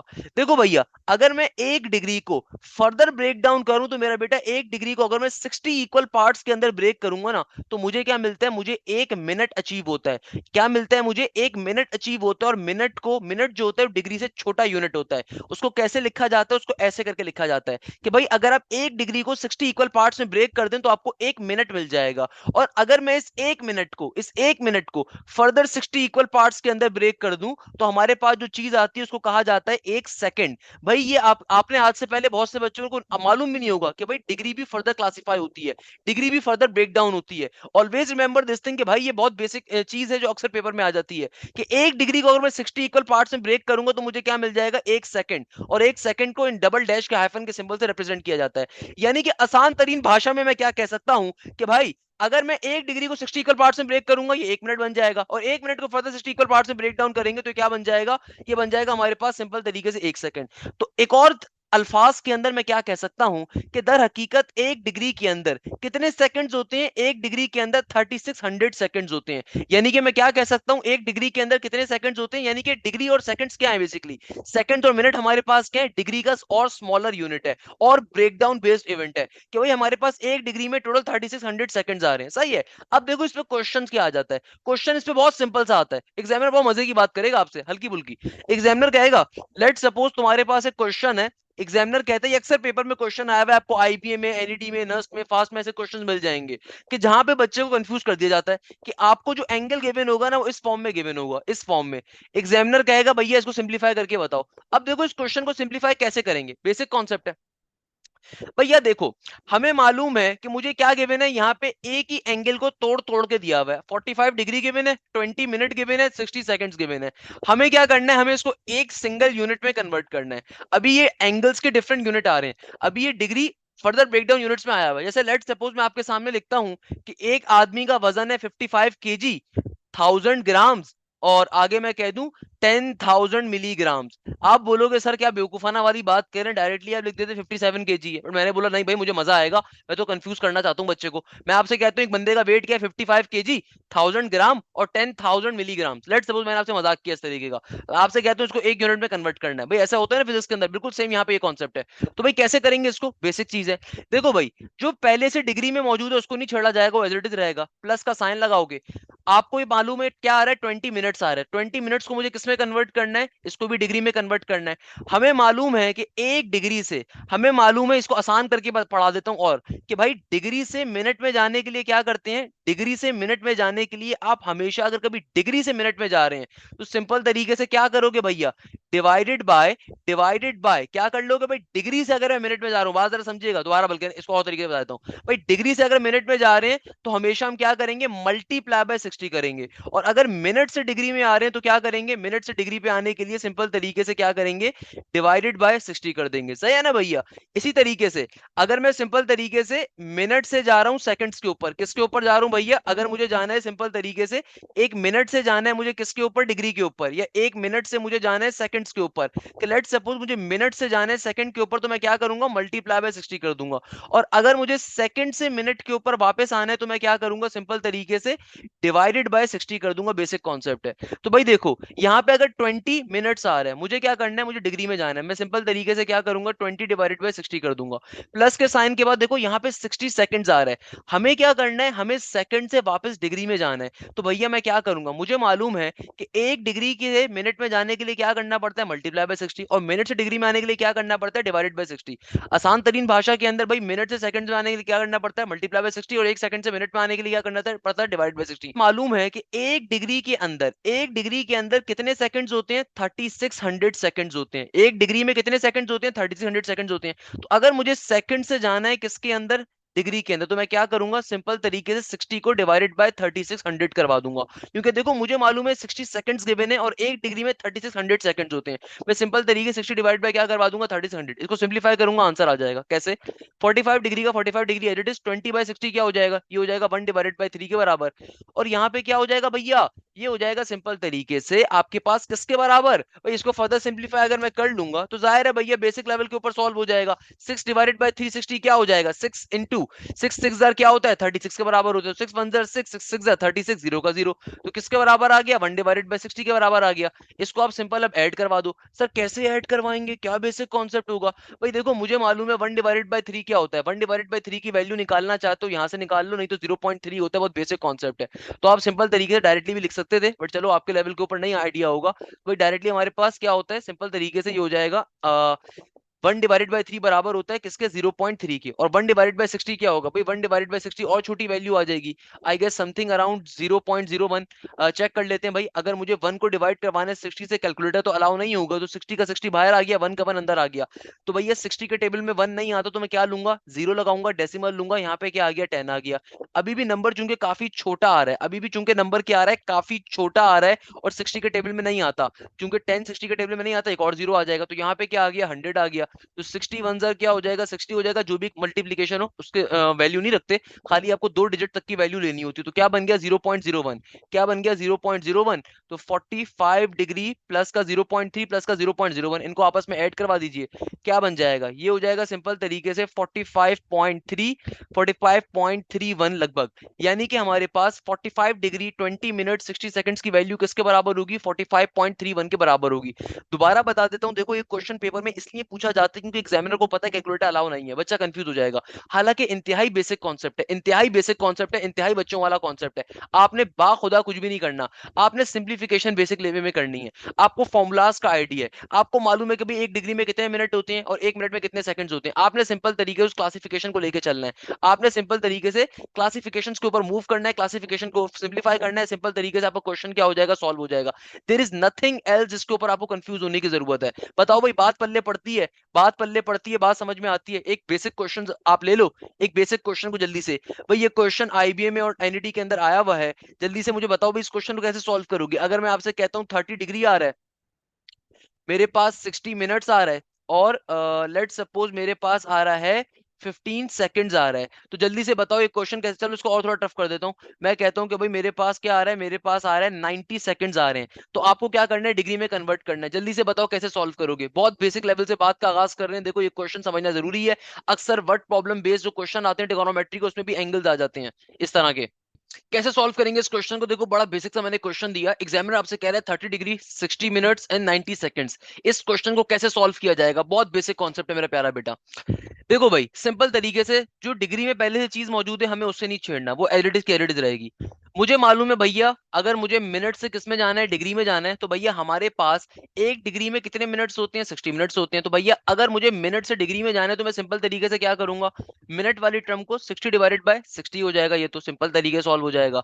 आगे क्या आ रहा है, 90 सेकंड्स आ रहे हैं। मुझे मालूम है एक डिग्री के अंदर 3600 सेकंड्स होते हैं। तो अगर मुझे सेकंड से डिग्री में जाना है तो क्या करेंगे, 90 डिवाइडेड बाय सिंपल तरीके से 3600 कर देंगे, सिंपलीफाई करने पे सॉल्व हो जाएगा। भैया 60 60 तो कैंसिल आउट हो गया, यहाँ पे क्या हो जाएगा, ये टर्म कैंसिल आउट हो जाएगी, तो क्या बन जाएगा, ऊपर आ जाएगा सिंपल 3 3 जार 9, इधर हो गया 3 1 जार 3 3 2 जार 6 0 का 0। फर्दर डायरेक्टली वैसे कर सकते हैं, बट डायरेक्टली नहीं करा हम लोगों ने। 3 1 जार 3 3 4 जार 12 0 का 0, तो 1 डिवाइडेड बाय 40 बन रहा है। तो क्या बन गया, ये बन गया 30 डिग्री प्लस का 1 प्लस का 1 डिवाइडेड बाय 40। फर्दर सिंपलीफाई कैसे कर सकते हैं मेरा बेटा, बेसिक वे में कर देंगे भैया, 1 अंदर आ जाएगा 40 बाहर आ जाएगा। 40 के टेबल में 1 तो आता नहीं है, तो क्या हो जाएगा 0.0 आ जाएगा, सही है ना भैया। अभी देखो अभी 10 बन रहा है, 10 भी 0 के टेबल में नहीं आता, 10 भी हमारे पास 40 के टेबल में नहीं आता, एक और 0 लगाएंगे तो 100 बन जाएगा। 42 जार किसके बराबर होता है, 80 के बराबर होता है। सिंपलीफाई करने पे कुछ ना कुछ वैल्यू आ जाएगी। तो यानी कि 1 डिवाइडेड बाय 40 किसके बराबर होता है, 0.02 के। तो क्या बन गया भैया, ये हो जाएगा हमारे पास 30 डिग्री प्लस का 1 डिग्री प्लस का 0.02 डिग्री किसके बराबर बन जाएगा, 30 प्लस का 1 31 इंटू डॉट के बाद 02, डॉट के बाद देखो दो डेसिमल के बाद वैल्यू आ रही है, तो उसको सिंपल लिख देंगे। सिंपल तरीके से क्या हो जाएगा 31.02। ये सिंपल तरीके से क्या हो जाएगा, हमारे इस क्वेश्चन का आंसर हो जाएगा। देखो बहुत बेसिक वे के अंदर, कि कभी भी अगर आपके पास इस तरीके का डेटा गिवन हो जहां पे आपको एंगल्स डिफरेंट फॉर्म्स के ऊपर गिवन है, डिग्री के अंदर गिवन है, या फिर आपको पर्टिकुलरली रेडियन में गिवन है, अभी आगे चल के समझेंगे रेडियन क्या होता है, बट फिलहाल के लिए अभी हमने क्या डिस्कस कर लिया, sexagesimal system. What is sexagesimal system, कि भाई जो डिग्री की फॉर्म में बात करता हूं, जिसकी मेजरमेंट क्या हो डिग्री की फॉर्म में, उसको क्या कहते हैं बेटा, उसको कहते हैं sexadecimal system. That's a very basic concept. अच्छा, now moving toward the second measurement of a angle, that is known as the radian system. अब देखो बहुत से बच्चों ने लफ्ज तो सुना हुआ होगा, रेडियन सिस्टम, रेडियन सिस्टम। भाई ये रेडियन सिस्टम होता क्या है, आज की क्लास में जरा इसको भी डिस्कस कर लेते हैं। भाई रेडियन सिस्टम की अगर तुम्हें डेफिनेशन लिखवाऊं ना, और कोई बच्चा डेफिनेशन लिखना भी चाहे, तो बहुत सिंपल है। आप में से बहुत से बच्चों ने एंगल्स की मेजरमेंट के इस तरीके को देखा हुआ होगा। क्या होता है भैया, रेडियन सिस्टम। अब देखो रेडियन सिस्टम क्या चीज है, अगर मैं इसको बहुत आसान तरीन भाषा में बताऊं तो भाई रेडियन सिस्टम कहता है कि भाई आप कभी भी कोई आर्क बनाओ, आप कभी भी कोई एंगल बनाओ, ऐसे एंगल जो कि किसी सेंटर ऑफ अ सर्कल के ऊपर किसी आर्क की वजह से वजूद के अंदर आ जाए, सही है ना, जिसकी length radius of a circle के बराबर होती है। अब ये क्या मंजन है, क्या कहानी, आइए समझते हैं जरा। लेट सपोज मैं आपके सामने एक सर्कल ड्रॉ करता हूं, मैं आपके सामने क्या करता हूं, एक सर्कल ड्रॉ करता हूं। अब जरा बात समझते हैं। भाई सर्कल का जो भी सेंटर है ना, सर्कल का जो भी सेंटर है, उस सेंटर से मैं दो आर्क को लेके ड्रॉ कर लेता हूँ। क्या कर लेता हूँ भैया, मैं दो आर्क ड्रॉ करता हूँ दो कोनों के ऊपर, सही है ना भैया। मैं सर्कल के सेंटर से लेके दो कोनों के ऊपर पर्टिकुलरली आर्क को बना देता हूँ। अच्छा भैया, मुझे मालूम है सर्कल के सेंटर से लेके कोने तक का जो डिस्टेंस होता है उसे क्या कहते हैं, रेडियस कहते हैं। भाई सर्कल के सेंटर से लेके सर्कल के अंदर किसी भी कोने तक का जो डिस्टेंस होता है, किसी भी एंड तक का जो डिस्टेंस होता है, वो क्या कहलाता है, रेडियस कहलाता है। तो भाई जो रेडियन सिस्टम की डेफिनेशन है वो यही तो कह रही है कि radian is the measure of the angle. Radian क्या है, रेडियन एक मेजर ऑफ द एंगल है, जो आपको कहां पे मिलता है, सेंटर ऑफ अ सर्कल पे मिलता है। तो क्या कहता है examiner, radian is the measure of the angle subtended at the centre of a circle. कि भाई जो रेडियन एंगल है ना, वो दुनिया में एक ऐसा एंगल है जो सेंटर ऑफ अ सर्कल के ऊपर फॉर्म होता है, आर्क की वजह से बनने वाले सर्कल के सेंटर के ऊपर, जिसकी लेंथ हमेशा बराबर होगी रेडियस ऑफ अ सर्कल के। तो ये कहता है कि भाई इसकी लेंथ किसके बराबर होगी, रेडियस ऑफ अ सर्कल के। अच्छा, सेंटर के सामने वाला जो ये पार्ट होता है ना, हम कंसीडर करते हैं कि भाई ये जो पार्ट है ना, ये इतना छोटा एरिया है, इतना छोटा एरिया कि तकरीबन ये भी रेडियस के बराबर ही, ये स्टीपर है। क्या हम कंसीडर करते हैं, स्टीपर है। तो ऑल्दो इस एरिया को हम किससे डिनोट करते हैं, एस के सिंबल से। एस के यहाँ पे मायने क्या होते हैं, एस को यहाँ पे हम कहते हैं आर्क लेंथ, एस को हम क्या कहते हैं, आर्क लेंथ। यानी कि हम क्या कहते हैं कि भैया हमने एक ऐसा आर्क लेंथ रखा है जो कि तमाम रेडियसेस के ही बराबर है, इसीलिए इस सिस्टम को रेडियन सिस्टम भी दुनिया में कहा जाता है। जाता है। देखो भाई, आप जिस तरह पिज्जा की स्लाइस खाते हो ना, बड़े मजे की जो पिज्जा की स्लाइस होती है, वो इसकी बड़ी बेहतरीन एग्जांपल है कि पिज्जे की जो स्लाइस होती है उसमें क्या होता है। उसमें देखो भाई, आपने क्या करा, एक पिज्जे की स्लाइस को ब्रेक करा, तो भाई यहाँ पे आपके पास इधर भी रेडियस है, इधर भी रेडियस है, और ये जो डिस्टेंस होता है ना, हम कंसीडर करते हैं ये भी अप्रोक्सीमेटली रेडियस के बराबर होगा, ऑल्दो होता नहीं है, but we consider this thing. तभी एक ऐसा सिस्टम जिसमें तमाम लेंथ की वैल्यूज रेडियस के बराबर हो, या उसको हम कंसीडर कर रहे हो रेडियस के बराबर, उसको रेडियन सिस्टम कहा जाता है। और यहाँ पे उसको जो सेंटर ऑफ अ सर्कल के ऊपर उसको एक आर्क मिलता है, उसको एक एंगल मिलता है, वो क्या कहलाता है, रेडियन एंगल कहलाता है। और इस पर्टिकुलर लेंथ को हम एस से डिनोट कर रहे होते हैं, जिसके मायने होते हैं आर्क लेंथ के। ये रेडियन सिस्टम की डेफिनेशन, अगर आप देखना चाहें जल्दी से लिख लें कि radian is the measure of the angle subtended at the centre of a circle. Radian is the measure of the angle subtended at the centre of a circle by an arc whose length is equal to this whose length is equal to the radius of the circle। सही है ना भैया। अच्छा, एक चीज जो यहाँ पे बड़ी इंपॉर्टेंट है कि भाई इसके लिए एक फॉर्मूला होता है। क्या फॉर्मूला होता है इसका? फॉर्मूला होता है अपना जाती s is equal to R theta का। ये फॉर्म, इस फॉर्मूले के अंदर s क्या है मेरे पास? सिंपल तरीके से आर्क लेंथ के बराबर होती है। ओके ना। हमारे पास आर क्या होता है? आर रेडियस होता है। थीटा हमारा क्या होता है? थीटा हमारा यहाँ पे एंगल होता है। अभी हम इसके क्वेश्चंस भी देखेंगे तो आपको समझ में आएगी बात। अच्छा, इसमें एक चीज और है कि भाई हमारे पास ये जो छोटा सा हिस्सा है जिसके ऊपर हमने समझा कि भाई रेडियन होता क्या है क्या नहीं होता, मैं इसमें इस छोटे से हिस्से को, जिसको मैंने पिज्जे की स्लाइस से तशबीह दी थी मेरा बेटा, इसको क्या कहा जाता है? इसको कहा जाता है सेक्टर ऑफ अ सर्कल। इसको क्या कहा जाता है? इस छोटे से हिस्से को मैथ्स के अंदर कहा जाता है सेक्टर। ये वो वाले सेक्टर नहीं है जो भाई किसी जमाने में सिंध के अंदर होते थे, ये अच्छे सेक्टर हैं, सही है ना भैया। तो सेक्टर के मायने क्या होते हैं? सेक्टर क्या होता है भैया? ये जो छोटा सा हिस्सा है जिसके ऊपर मेरा एंगल फॉर्म हुआ है, इसको सेक्टर कहा जाता है। और area of the sector of a circle का एक फॉर्मूला होता है यहाँ पे कि area of the sector of a circle, के भाई ये छोटा सा जो एक हिस्सा आ रहा है इसका सर्कल का, इसके सेक्टर ऑफ अ सर्कल का एरिया। तो area of the sector of a circle का फॉर्मूला किसके बराबर होता है? ये बराबर होता है A is equal to 1/2 R square theta के। ये फॉर्मूला जो है ना, बड़ा इंपॉर्टेंट फॉर्मूला है, पेपर के अंदर बहुत इंपॉर्टेंट फॉर्मूला है। इसके भी मैं क्वेश्चंस भी आपको करवा रहा हूँ पेपर में कैसे क्वेश्चन आते हैं। But the point is that formula क्या है? A is equal to 1/2 R square theta. ये फॉर्मूला टाइम टू टाइम चेंज हो जाएगा। कैसे? कि भाई लेट सपोज मुझे मालूम है S is equal to R theta मेरा ओरिजिनल फॉर्मूला है। तो अगर मुझे लेट सपोज आर की वैल्यू ना गिवन हो, मुझे एस और थीटा की वैल्यू गिवन हो, तो मैं क्या करूंगा? यहां से आर की वैल्यू को चेंज करवा सकता हूं कि आर किसके बराबर होगा? एस डिवाइडेड बाय थीटा के। तो मेरे ओरिजिनल फॉर्मूला चेंज हो जाएगा। कैसे? कि ओरिजिनल फॉर्मूले के अंदर अगर मैं आर की जगह पे एस और थीटा को प्लॉट कर दूंगा तो फॉर्मूला क्या बन जाएगा? A is equal to 1/2 S square theta square into theta. सही है ना। एक फॉर्मूला ये बन सकता है। या फिर अगर आप थीटा की वैल्यू कन्वर्ट करना चाहो तो आप वो भी कर सकते हो। तो ये फॉर्मूला बहुत इंपॉर्टेंट है। अक्सर पेपर में एग्जामिनर बच्चे को कंफ्यूज करने के लिए चीजें पूछ लेता है। मैं क्वेश्चन करवाऊंगा तो आपको बात समझ में आ जाएगी कि भाई लेट सपोज मैं आपसे क्या कहता हूँ, यहां से मेरे पास थीटा की वैल्यू आप निकाल लो, एस डिवाइडेड बाय आर के बराबर आ गई। अब की बारी में भी क्वेश्चन चेंज हो सकता है आपका। सही है ना भैया। तो ये वाली चीजें बहुत आती हैं। अभी हम समझेंगे कैसे, परेशान होने की जरूरत नहीं है। अच्छा भाई, यहां तक की बात तो हमने डिस्कस कर ली। अच्छा, एक क्वेश्चन और है जो अक्सर पेपर के अंदर पूछ लिया जाता है, और ये क्वेश्चन क्या है कि भाई अक्सर एग्जामिनर वो तमाम यूनिवर्सिटी जहां पे कैलकुलेटर अलाउ नहीं होता, ये क्वेश्चन वहां पे आता है ज्यादातर। जैसे नस्ट हो गया, जैसे फास्ट हो गया, जैसे आईबीए हो गया, कि भाई यहाँ पे कैलकुलेटर अलाउ नहीं है, तो एग्जामिनर अक्सर एक क्वेश्चन पूछ लेगा। मैरान हो गया, मैरान में भी कैलकुलेटर अलाउ नहीं है, एक क्वेश्चन बहुत आएगा कि भाई एग्जामिनर पूछ लेगा कि बताइए एक डिग्री की वैल्यू रेडियन में कितनी होती है। या फिर एग्जामिनर पूछ लेगा बताइए एक रेडियन की वैल्यू डिग्री के अंदर कितनी होती है। तो ऑलवेज रिमेंबर दिस थिंग कि एक डिग्री की वैल्यू, एक डिग्री की वैल्यू, एक डिग्री का मतलब क्या है? एक डिग्री को अगर मुझे रेडियन में कन्वर्ट करना है तो मतलब क्या है? पाई डिवाइडेड बाय 180। तो एक डिग्री की वैल्यू रेडियन में कितनी होती है? तकरीबन तकरीबन ये बराबर होती है 0.0175 रेडियंस के। यानी कि एक डिग्री रेडियन में कितने के बराबर होता है? 0.0175 रेडियंस के। और एक रेडियन के मायने क्या है? एक रेडियन के मायने होते हैं, अगर मुझे एक रेडियन से डिग्री में जाना है तो 180 डिवाइडेड बाय पाई। यानी कि एक रेडियन किसके बराबर होता है? 180 डिवाइडेड बाय पाई के। और इसकी वैल्यू डिग्री में कितनी होती है बेटा? एक रेडियन की डिग्री में वैल्यू होती है समथिंग अराउंड 57.29 के।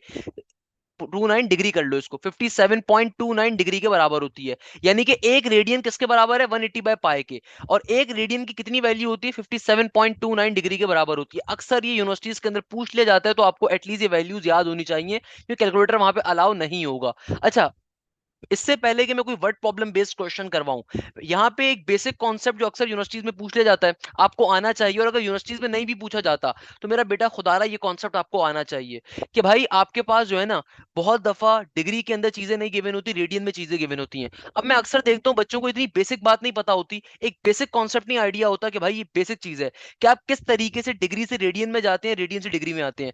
लेट सपोज अगर 45 डिग्री लिखा हुआ है तो रेडियन में इसकी वैल्यू क्या होती है, 90 डिग्री लिखा हुआ है इसकी रेडियन में वैल्यू क्या होती है, आपके पास 360 डिग्री लिखा हुआ है इसकी रेडियन में वैल्यू किसके बराबर होती है, आपके पास 360 डिग्री लिखा हुआ है इसकी रेडियन में वैल्यू क्या होती है। बहुत से बच्चों को कन्वर्जन ही करना नहीं आती होती।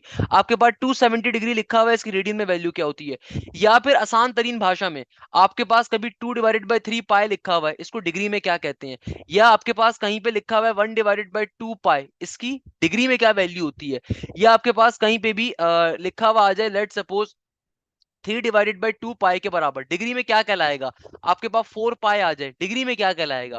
भाई इनको समझना बहुत जरूरी है। कैसे कि भाई देखो, ऑलवेज रिमेंबर दिस थिंग मेरा प्यारा बेटा, हमेशा याद रखिएगा इस कॉन्सेप्ट को। बहुत बेसिक्स की बात करूंगा कि भाई आपके पास कभी भी, अच्छा बच्चे अक्सर कंफ्यूज हो जाते हैं इस चीज में। देखो कभी भी अगर आपको डिग्री से रेडियन में जाना है, कभी भी अगर आपको डिग्री से रेडियन में जाना है ना, तो हमेशा हम लोग क्या करते हैं, हमेशा हम लोग मल्टीप्लाई करवाते हैं किसके साथ, पाई/180 के साथ। अगर मुझे क्या करना है, डिग्री से रेडियन में जाना है, अगर मुझे डिग्री से रेडियन में जाना है, तो हमेशा हम लोग क्या करवाएंगे, मल्टीप्लाई बाय पाई/180 के साथ। वाइल अगर कभी भी आपको रेडियन से डिग्री के अंदर आना है, तो आप क्या करोगे मेरा प्यारा बेटा, आप हमेशा 180 डिवाइडेड बाय पाई से मल्टीप्लाई करवाते हैं। अच्छा इसकी एक बड़ी आसान सी शॉर्टकट है कि भाई आप हमेशा अपना क्वेश्चन देखो, अगर क्वेश्चन में ऊपर पाई आ रहा है, तो भैया इसको आपको ऐसी चीज में कन्वर्ट करना है जिसके साथ पाई नहीं होता, तो हमेशा आप किससे मल्टीप्लाई करवाओगे, जिसके डिवीजन में पाई हो। और अगर आपको ऐसी चीज से मल्टीप्लाई करवा रहे हो जिसके ऊपर पाए नहीं आ रहा, तो जाहिर सी बात है आप ऐसी टर्म से मल्टीप्लाई करवाओगे जिसके ऊपर पाए आ रहा होता है। बहुत बेसिक सा कॉन्सेप्ट है, अभी आपको बात समझ में आएगी। लेट सपोज मेरे पास 45 डिग्री आ रहा है, एग्जामिनर कहता है इसको रेडियन में कन्वर्ट करो, तो भाई कुछ भी नहीं करना, देखो 45 डिग्री के साथ पाए नहीं लिखा हुआ, यानी कि इसको मैं ऐसी टर्म से मल्टीप्लाई करवा दूंगा जिसके साथ ऊपर पाए आ रहा होगा, सिंप्लीफाई हो जाएगा। कैसे करेंगे सिंप्लीफाई भैया, बहुत बेसिक कॉन्सेप्ट है, बच्चों वाला कॉन्सेप्ट है भैया। क्या कॉन्सेप्ट है, 45 के टेबल में 18 किसके ऊपर, आपको 180 किससे मिलता है, वैसे 4 पे मिलता है, बट चलें आपके लेवल पे और आसान करके पढ़ा देते हैं कि भैया क्या हो जाएगा, कैसे सॉल्व करेंगे। भाई 5 1 5, 5 के टेबल में 45 कहां पर होगा, 9 पे होगा। 5 के टेबल में 18 कहां पर होगा, सर नहीं होता भाई, 15 तो होता है, बिल्कुल होता है। 5 3 15 हो गया, कितना गया, 2 कैरी गया। 2 कितना गया भैया, 2 कैरी गया। और 5 4 क्या होता है, इसको और आसान कर लो भाई, आपके पास क्या हो गया, 3 कैरी गया, तो 5 6 किसके बराबर आ गया, 30 के बराबर आ गया। फर्दर सिंप्लीफाई कर लेंगे तो क्या बन जाएगा हमारे पास, सिंप्लीफिकेशन के ऊपर कैंसिलेशन हो जाएगी, तो किसके ऊपर हो जाएगी, 4 के ऊपर हो जाएगी। तो क्या बन जाएगा सिंपल तरीके से, 9 6 36, 9 4 36, तो क्या बन गया, पाई डिवाइडेड बाय 4 की वैल्यू आ गई, क्या बन गया, पाई बाय 4 हो गया। इस तरीके से देखो 90 डिग्री को मुझे कन्वर्ट करना है किसके अंदर, रेडियन के अंदर। कैसे करेंगे, बहुत बेसिक कॉन्सेप्ट है, बच्चों वाला कॉन्सेप्ट है। क्या करूंगा भैया, 90 को अगर रेडियन में कन्वर्ट करना है, इसको सिंपल तरीके से पाई बाय 180 से मल्टीप्लाई करवा दूंगा। तो भैया 9 1 जार 9, 9 2 जार 18, जीरो का जीरो कैंसिल आउट हो गया, क्या आंसर आ गया, पाई डिवाइडेड बाय 2 के बराबर आ गया। सिमिलरली देखो 360 डिग्री को मुझे कन्वर्ट करना है किसके अंदर, रेडियन के अंदर। क्या करेंगे, पाई डिवाइडेड बाय 180 से मल्टीप्लाई, तो जीरो से जीरो कट गया। फर्दर सिंप्लीफाई कर लीजिए तो क्या बन जाएगा, ये हो जाएगा हमारे पास सिंपल तरीके से 18 का 18, 18 2036 के बराबर होता है, तो क्या आ जाएगा, सिंपल तरीके से ये आ जाएगा 2 पाई के बराबर। किसके बराबर आ जाएगा, 2 पाई के बराबर आ जाएगा। सिमिलरली देखो अगर मेरे पास 2 डिवाइडेड बाय 3 पाई आ रहा है, मुझे इसे किससे कन्वर्ट करना है, मुझे इसमें उसको कन्वर्ट करना है अल्लाह भला करे डिग्री के अंदर। अब देखो आसान तरीन चीज है, अगर आपके पास एक ऐसी डिग्री, एक ऐसा एंगल आ रहा है जिसके साथ ऑलरेडी पाई एग्जिस्ट करता है, तो जाहिर सी बात है आप इसको कन्वर्ट करवाओगे तो ऐसी टर्म में कन्वर्ट करवा रहे हो जिसके अंदर पाई एग्जिस्ट नहीं करता, तो जाहिर सी बात है मल्टीप्लीकेशन ऐसी टर्म से होगी जिसके नीचे पाई आता होगा, ताकि पाई से पाई क्या हो जाए, कैंसिल आउट हो जाए। बहुत बेसिक लेवल पे बता रहा हूँ मेरा बेटा, ये बात बहुत आसान कॉन्सेप्ट है। देखो पाई से पाई कट गया, 3 के टेबल में 18 कहां पे आता है, 3 6 जार क्या होता है, 18, जीरो का जीरो, और 6 इंटू 2 किसके बराबर हो जाएगा, 120 के बराबर हो जाएगा, simple is that. Pi divided by 2 किसके बराबर होगा भाई, अगर मुझे पाई डिवाइडेड बाय 2 को रेडियन में कन्वर्ट करना है, तो पाई डिवाइडेड बाय 2 को रेडियन में कैसे कन्वर्ट किया जाएगा, सॉरी रेडियन से डिग्री में कन्वर्ट करना है, इसको सिंपल तरीके से 180 डिवाइडेड बाय पाई से मल्टीप्लाई कर देंगे। पाई से पाई कट गया, 2 9 जार 18, जीरो का जीरो, तो क्या बन जाएगा, ये 90 का 90 हो गया। सिमिलरली देखो भैया मेरे पास 3 डिवाइडेड बाय 2 पाई आ रहा है, कैसे सॉल्व करेंगे, बहुत बेसिक कॉन्सेप्ट है। अगेन आपने करना क्या है, आपने सिंपल तरीके से इसको मल्टीप्लाई करवा देना है किसके साथ, 180 बाय पाई से पाई कट गया, 2 9 ज़र 18, 0 का 0 और 3 इंटू 9 क्या हो जाएगा, 3 9 ज़र 270 के बराबर आ गया आंसर। अच्छा यहाँ पे देखो क्या आ रहा है, 4 पाई आ रहा है, तो 4 पाई को सिंप्लीफाई कर लेंगे भैया, कोई मसले की बात थोड़ी है। 4 पाई को अगर डिग्री में कन्वर्ट करवाना है तो क्या हो जाएगा भाई, 4 पाई को सिंपल तरीके से 360 डिवाइड सिंपल तरीके से क्या कर देंगे, 180 बाय पाई से मल्टीप्लाई करवा दिया जाएगा, 180 बाय पाई से मल्टीप्लाई करवा देंगे, पाई से पाई कट गया, 4 इंटू 180 क्या हो जाएगा भाई, 4 0 ज़र 0 और 4 8 ज़र किसके बराबर होता है, 4 8 ज़र बराबर होता है हमारे पास 32 के, 2 का 2 आ गया, 3 का 3, 4 1 ज़र 4 और आगे आपके पास क्या हो गया, 4 1 ज़र 4 5 6 और 7 यानी कि बराबर हो जाएगा 720 डिग्री के, सही है ना भैया। अब देखो यहाँ पे कॉन्सेप्ट बड़ा समझने की जरूरत है जो मैंने आपके सामने लिखना, कि भाई हमारे पास ये क्या हो गया, किस तरीके से डिग्री से रेडियन में जाते हैं, रेडियन से डिग्री में आते हैं, ये बड़ी बेसिक बात हम लोगों ने डिस्कस कर ली। किस लिए डिस्कस कर ली, ताकि हमारे लिए फर्दर चीजें आसान हो जाएं। अभी जब हम क्वेश्चंस को देख रहे होंगे ना, तो क्वेश्चन को समझना बहुत ज्यादा आसान हो जाएगा हमारे लिए। देखो भाई यहाँ तक की बात हम लोगों ने डिस्कस कर ली। अच्छा एक कॉन्सेप्ट हमारे पास और होता है, मैं उसको भी जरा बता देता हूँ। एक कॉन्सेप्ट और बड़े मजे का है कि भाई देखो, अक्सर बच्चों को ये बात नहीं मालूम होती, अक्सर जो है ना आवरली क्लॉक के क्वेश्चन पेपर में आ जाते हैं कि भैया 1 आवर के हिसाब से कुछ एंगल फाइंड करना होता है, या फिर आपसे एग्जामिनर कह देगा इन 12 आवर क्लॉक, लेट सपोज मैं आपसे कहता हूं इन 1 hour clock minute hand has dash value, in 1 hour clock minute hand has dash value. ये क्वेश्चन अक्सर पेपर में आ जाता है, बेतहाशा इंपॉर्टेंट कॉन्सेप्ट है। देखो भाई आपके घर के अंदर भी अगर आपके सामने कोई भी घड़ी मौजूद है तो जरा उसको गौर से देखो, उस घड़ी के अंदर जो बड़ी वाली सुई है उसको जरा देखो, इन 1 आवर द मिनट हैंड कितना रोटेट करेगी, अगर मैं आपसे कहूं। देखो लेट सपोज जरा बात समझते हैं, भाई मेरी जो घड़ी है अल्लाह मियां ने कुदरत बनाई है, हमारा जो टाइम चलता है वो कैसे चलता है कि लेट सपोज अभी 8:50 हो रहे हैं, क्या हो रहे हैं भैया, 8:50 अभी हो रहे हैं, 8:50 अगर अभी हो रहे हैं, तो भाई लेट सपोज अभी जो आपकी बड़ी सुई है वो यहाँ पर है, यकीन मानो ये 1 घंटे के बाद ये पूरा ट्रेवल करेगी, पूरा चक्कर लगाएगी और फिर 1 घंटे के बाद एग्जैक्टली वापस यहाँ पर आएगी, ऐसा ही है ना मेरा प्यारा बेटा, ये 1 घंटे के बाद वापस यहाँ पर आएगी। इसका मतलब क्या है, ये सुई जो है ये पूरा एक चक्कर कंप्लीट करेगी, पूरा क्या करेगी, एक चक्कर कंप्लीट करेगी। चक्कर कंप्लीट करने का मतलब क्या है, 360 ट्रेवल करेगी। तो ऑलवेज रिमेंबर दिस थिंग कि जो 1 घंटे की क्लॉक होती है, 1 आवर क्लॉक, वहां पे आपके पास मिनट हैंड कितना ट्रेवल करता है, 2 पाई ट्रेवल करता है। 2 पाई का मतलब क्या है, 360 ट्रेवल करता है। सिमिलरली हमारे पास जो 12 आवर की क्लॉक होती है, यानी कि जो छोटी सुई होती है, वो कितना ट्रेवल करेगी, वो सेम ट्रेवल करेगी। जो 12 घंटे वाली घड़ी होती है, उसके अंदर जो आवर हैंड होता है, उसके अंदर जो आवर हैंड होता है, यानी कि जो बड़ी सुई होती है, जरा गौर से समझें, जो बड़ी सुई होती है, जो आपके पास जो घंटी उसकी घंटे की सुई होती है, जो छोटी सुई कह लो आप उसको, आपकी घड़ियों में होगी, वो देखो लेट सपोज अगर अभी 10 बज रहे हैं, अभी क्या बज रहे हैं, 8:50 होने का मतलब क्या है कि अभी 10 बज रहे हैं, सही है ना। तो अगर अभी 10 बज रहे हैं तो खुद सोचो, ये सुई वापस कब 10 बजाएगी, जब सुबह के 10 बजने वाले होंगे। उससे पहले तो यहाँ पे दोबारा सुई थोड़ी आएगी। अब ये सुई दोबारा यहाँ पे कब आएगी, जब पूरा चक्कर अपना कंप्लीट कर लेगी। तो 12 घंटे की क्लॉक के अंदर जो आवर एंड होता है वो भी 2 पाई ही ट्रेवल करता है। देखो ये अल्लाह मियां की कुदरत है, क्या कुदरत है कि जो मिनट की घंटी है ना, वो भी 360 डिग्री का एंगल कंप्लीट कर रही है। जो आपके पास आवर की घंटी है, आवर की सुई है, वो भी आपके पास 360 डिग्री का एंगल कंप्लीट कर रही है। मगर फर्क क्या है, जो मिनट है, जो घंटा है, वो जल्दी गुजरता है। मगर जो हमारे पास 12 घंटे का टाइम स्पेन होता है, 12 घंटे का जो रोटेशन होती है, वो हल्के हल्के हल्के होके गुजरती है। बात समझ पा रहे हैं मेरा प्यारा बेटा। तो ये जो कॉन्सेप्ट है अक्सर पेपर में आ जाता है कि इसके रिस्पेक्ट से क्वेश्चन, कि भाई जो एक आपके पास आवरली क्लॉक है, उसके अंदर मिनट हैंड कितना रोटेट करती है। Always remember this thing, 360 degree के एंगल पे रोटेट करती है। और जो 12 घंटे की आपकी घड़ी होती है, उसके अंदर जो आवरली हैंड होता है, यानी कि जो आपके पास 1 घंटा जो होता है ना, वो 1 घंटा दोबारा कब मिलेगा।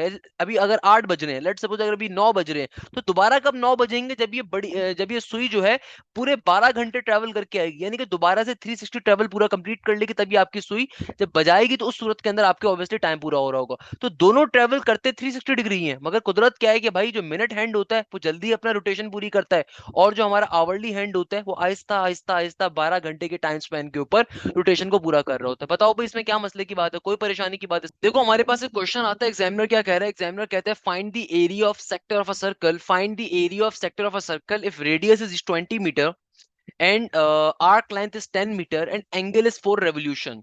अब देखो अक्सर बच्चों को मालूम ही नहीं होता कि यार इसमें फाइंड क्या करना है। अब देखो एग्जामिनर क्या कह रहा है, एग्जामिनर कह रहा है आपको area of the sector of a circle को फाइंड करना है। किसको फाइंड करना है? Area of the sector of a circle को। हमें मालूम है area of the sector of a circle की फॉर्मूला क्या होता है मेरा बेटा, area of the sector of a circle का फॉर्मूला होता है area is equal to half का हाफ आर स्क्वायर थीटा के बराबर, सही है ना भैया। अब देखो इस क्वेश्चन के अंदर मुझे रेडियस भी गिवन है, मुझे थीटा के बारे में कुछ पता ही नहीं चल रहा। एग्जामिनर ने क्या लिखा हुआ है, एंगल किसके बराबर है, एंगल बराबर है 4 रेवोल्यूशन के। अब अक्सर बच्चों को समझ में नहीं आता क्वेश्चन सॉल्व कैसे होगा। देखो एक क्वेश्चन सॉल्व करना लिटरली बहुत आसान है। आपने करना क्या है, आपने बहुत बेसिक वे में सिंप्लीफाई करना है। कैसे कि देखो यहाँ पे एग्जामिनर क्या कह रहा है, एग्जामिनर कह रहा है तुम्हारा एंगल किसके बराबर है, 4 रेवोल्यूशन के। अब बहुत से बच्चों को पता ही नहीं होता कि भाई इसका मतलब क्या है। देखो मेरा प्यारा बेटा, एक रेवोल्यूशन जो होती है ना, एक रेवोल्यूशन का मतलब है जो एक चक्कर होता है वो किसके बराबर होता है, वो 2 पाई रेडियंस के बराबर होता है। रेवोल्यूशन का मतलब क्या, जो कंप्लीट एक आपका चक्कर परफॉर्म हो रहा है। तो भाई एक रेवोल्यूशन किसके बराबर होती है, 2 पाई रेडियंस के बराबर होती है। तो अक्सर एग्जामिनर एंगल आपको डायरेक्ट वे में नहीं देता, बल्कि वो हमेशा इस फॉर्म में दे देता है कि भाई तुम्हारे पास 2 रेवोल्यूशन है, 3 रेवोल्यूशन है, 4 रेवोल्यूशन है। तो इसका मायने क्या हुआ कि आपके पास थीटा की वैल्यू किसके बराबर है, 4 का 4 एज इट इज। रेवोल्यूशन किसके, एक रेवोल्यूशन बराबर होता है 2 पाई के। तो अगर 4 रेवोल्यूशन आ रहा है तो क्या हो जाएगा, 4 इंटू 2 पाई हो जाएगा। सिंपल तरीके से क्या बन जाएगा, ये हो जाएगा 8 पाई के बराबर। तो हमारा एंगल क्या हो जाएगा, 8 पाई। हमेशा याद रखिएगा area of the sector of a circle, ये आपके पास सिंपल जो रेडियन एंगल्स होते हैं, इसके अंदर एंगल हमेशा रेडियन में रखा जाता है। सिंपल तरीके से क्वेश्चन को सिंप्लीफाई करना है, सॉल्व कर लिया जाएगा। कैसे सॉल्व कर लेंगे, देखो भाई हाफ का हाफ एज इट इज रहेगा। आर की वैल्यू हमें किसके बराबर गिवन है, 20 के बराबर गिवन है। सिंपल आपने कुछ भी नहीं करना है इस क्वेश्चन में, सिंपल तरीके से वैल्यू को क्या करेंगे, प्लॉट कर देंगे। आर की वैल्यू क्या आ गई, 20, 20 का स्क्वायर हो जाएगा। थीटा की वैल्यू किसके बराबर आ गई, 8 पाई रेडियन के बराबर आ गई। सिंप्लीफाई करवा दिया जाएगा, क्वेश्चन क्या हो जाएगा, सॉल्व। भैया 2 1 जार 2, 2 4 जार 8 हो गया। और 20 का स्क्वायर क्या हो जाएगा, भाई 2 का स्क्वायर 4 हो जाएगा। और यहाँ पे दो जीरो के दो जीरो आ जाएंगे। 20 का स्क्वायर किसके बराबर आ जाएगा, सिंपल तरीके से 400 के बराबर आ जाएगा, है ना भैया। तो क्या हो जाएगा हमारे पास, क्वेश्चन क्या हो गया यहाँ पे, सिंप्लीफाई हो गया। आगे क्या बन गया, 4 पाई का 4 पाई, फर्दर सिंप्लीफाई कर देंगे इसको। भैया कैसे फर्दर सिंप्लीफाई हो जाएगा, 4 4 जार 1600 इंटू पाई का पाई। तो हमारे पास सिंपल तरीके से एरिया की वैल्यू किसके बराबर आ जाएगी, 1600 पाई के बराबर आ जाएगी। क्वेश्चन क्या हो जाएगा हमारा, यहाँ पे सॉल्व हो जाएगा। इसको देख लीजिए भाई, ऐसे क्वेश्चंस अक्सर पेपर में आ जाते हैं बच्चों को कंफ्यूज करने के लिए कि भाई वहां पर रेवोल्यूशन वाली जो वर्ड होती है ना, ये खाली वर्ड आपको मालूम होनी चाहिए कि भाई एक रेवोल्यूशन का मतलब क्या है, कंप्लीट चक्कर। अब अक्सर बच्चे इतने मासूम से होते हैं, उन्हें मालूम ही नहीं होता कि रेवोल्यूशन क्या चीज है क्या चीज नहीं है। वो बेसिक अंदाज में सॉल्व करने की कोशिश करते हैं और अक्सर गलत कर बैठते हैं। तो खुदारा आपने इसको बेसिक अंदाज में नहीं लेना। अच्छा इसके ऊपर मेरे पास एक कॉन्सेप्ट और है, बड़ा मजे का कॉन्सेप्ट है, उसको भी सिंप्लीफाई कर लेते हैं। क्वेश्चन और आ रहा है इंटरमीडिएट साइड के ऊपर भी, इस क्वेश्चन का कॉन्सेप्ट मौजूद होता है। और ये सिंध बोर्ड में ही मौजूद रहा है, पंजाब बोर्ड में मौजूद रहा है, नस के अंदर बेतहाशा आया है। यकीन माने फास्ट के अंदर इससे मिलते जुलते कॉन्सेप्ट बेतहाशा आए हैं। आईबीए ने बेतहाशा ऐसे वर्ड प्रॉब्लम बेस्ड क्वेश्चंस को पूछा हुआ है। क्या कह रहा है एग्जामिनर, एग्जामिनर कहता है a belt 20 metre long passes around a 2 centimeter diameter pulley, okay, as the belt makes two complete revolution in a minute, how many radian does the wheel turns in 1 second। सबसे पहले तो focus करो, तुम्हें find क्या करना है अल्लाह के बंदे, तुम्हें निकालना है अपना एंगल, तुम्हें एंगल की वैल्यू को फाइंड करना है। एग्जामिनर क्या कह रहा है, how many radian does the wheel turn in 1 second, यानी कि आपको थीटा की वैल्यू रिक्वायर्ड है क्वेश्चन के अंदर। अब डेटा देखो, डेटा क्या गिवन है, क्वेश्चन ने बोला सर बात समझ में नहीं है। देखो सारी बातें छोड़ दो, आपको क्वेश्चन में डेटा क्या गिवन है, पहले डेटा देख लो। आपको क्वेश्चन के अंदर डेटा गिवन है कि आपकी जो बेल्ट है उसकी लेंथ आपको कितनी गिवन थी। देखो आपको बेल्ट की लेंथ गिवन है सिंपल तरीके से 20 मीटर के बराबर, सही है ना।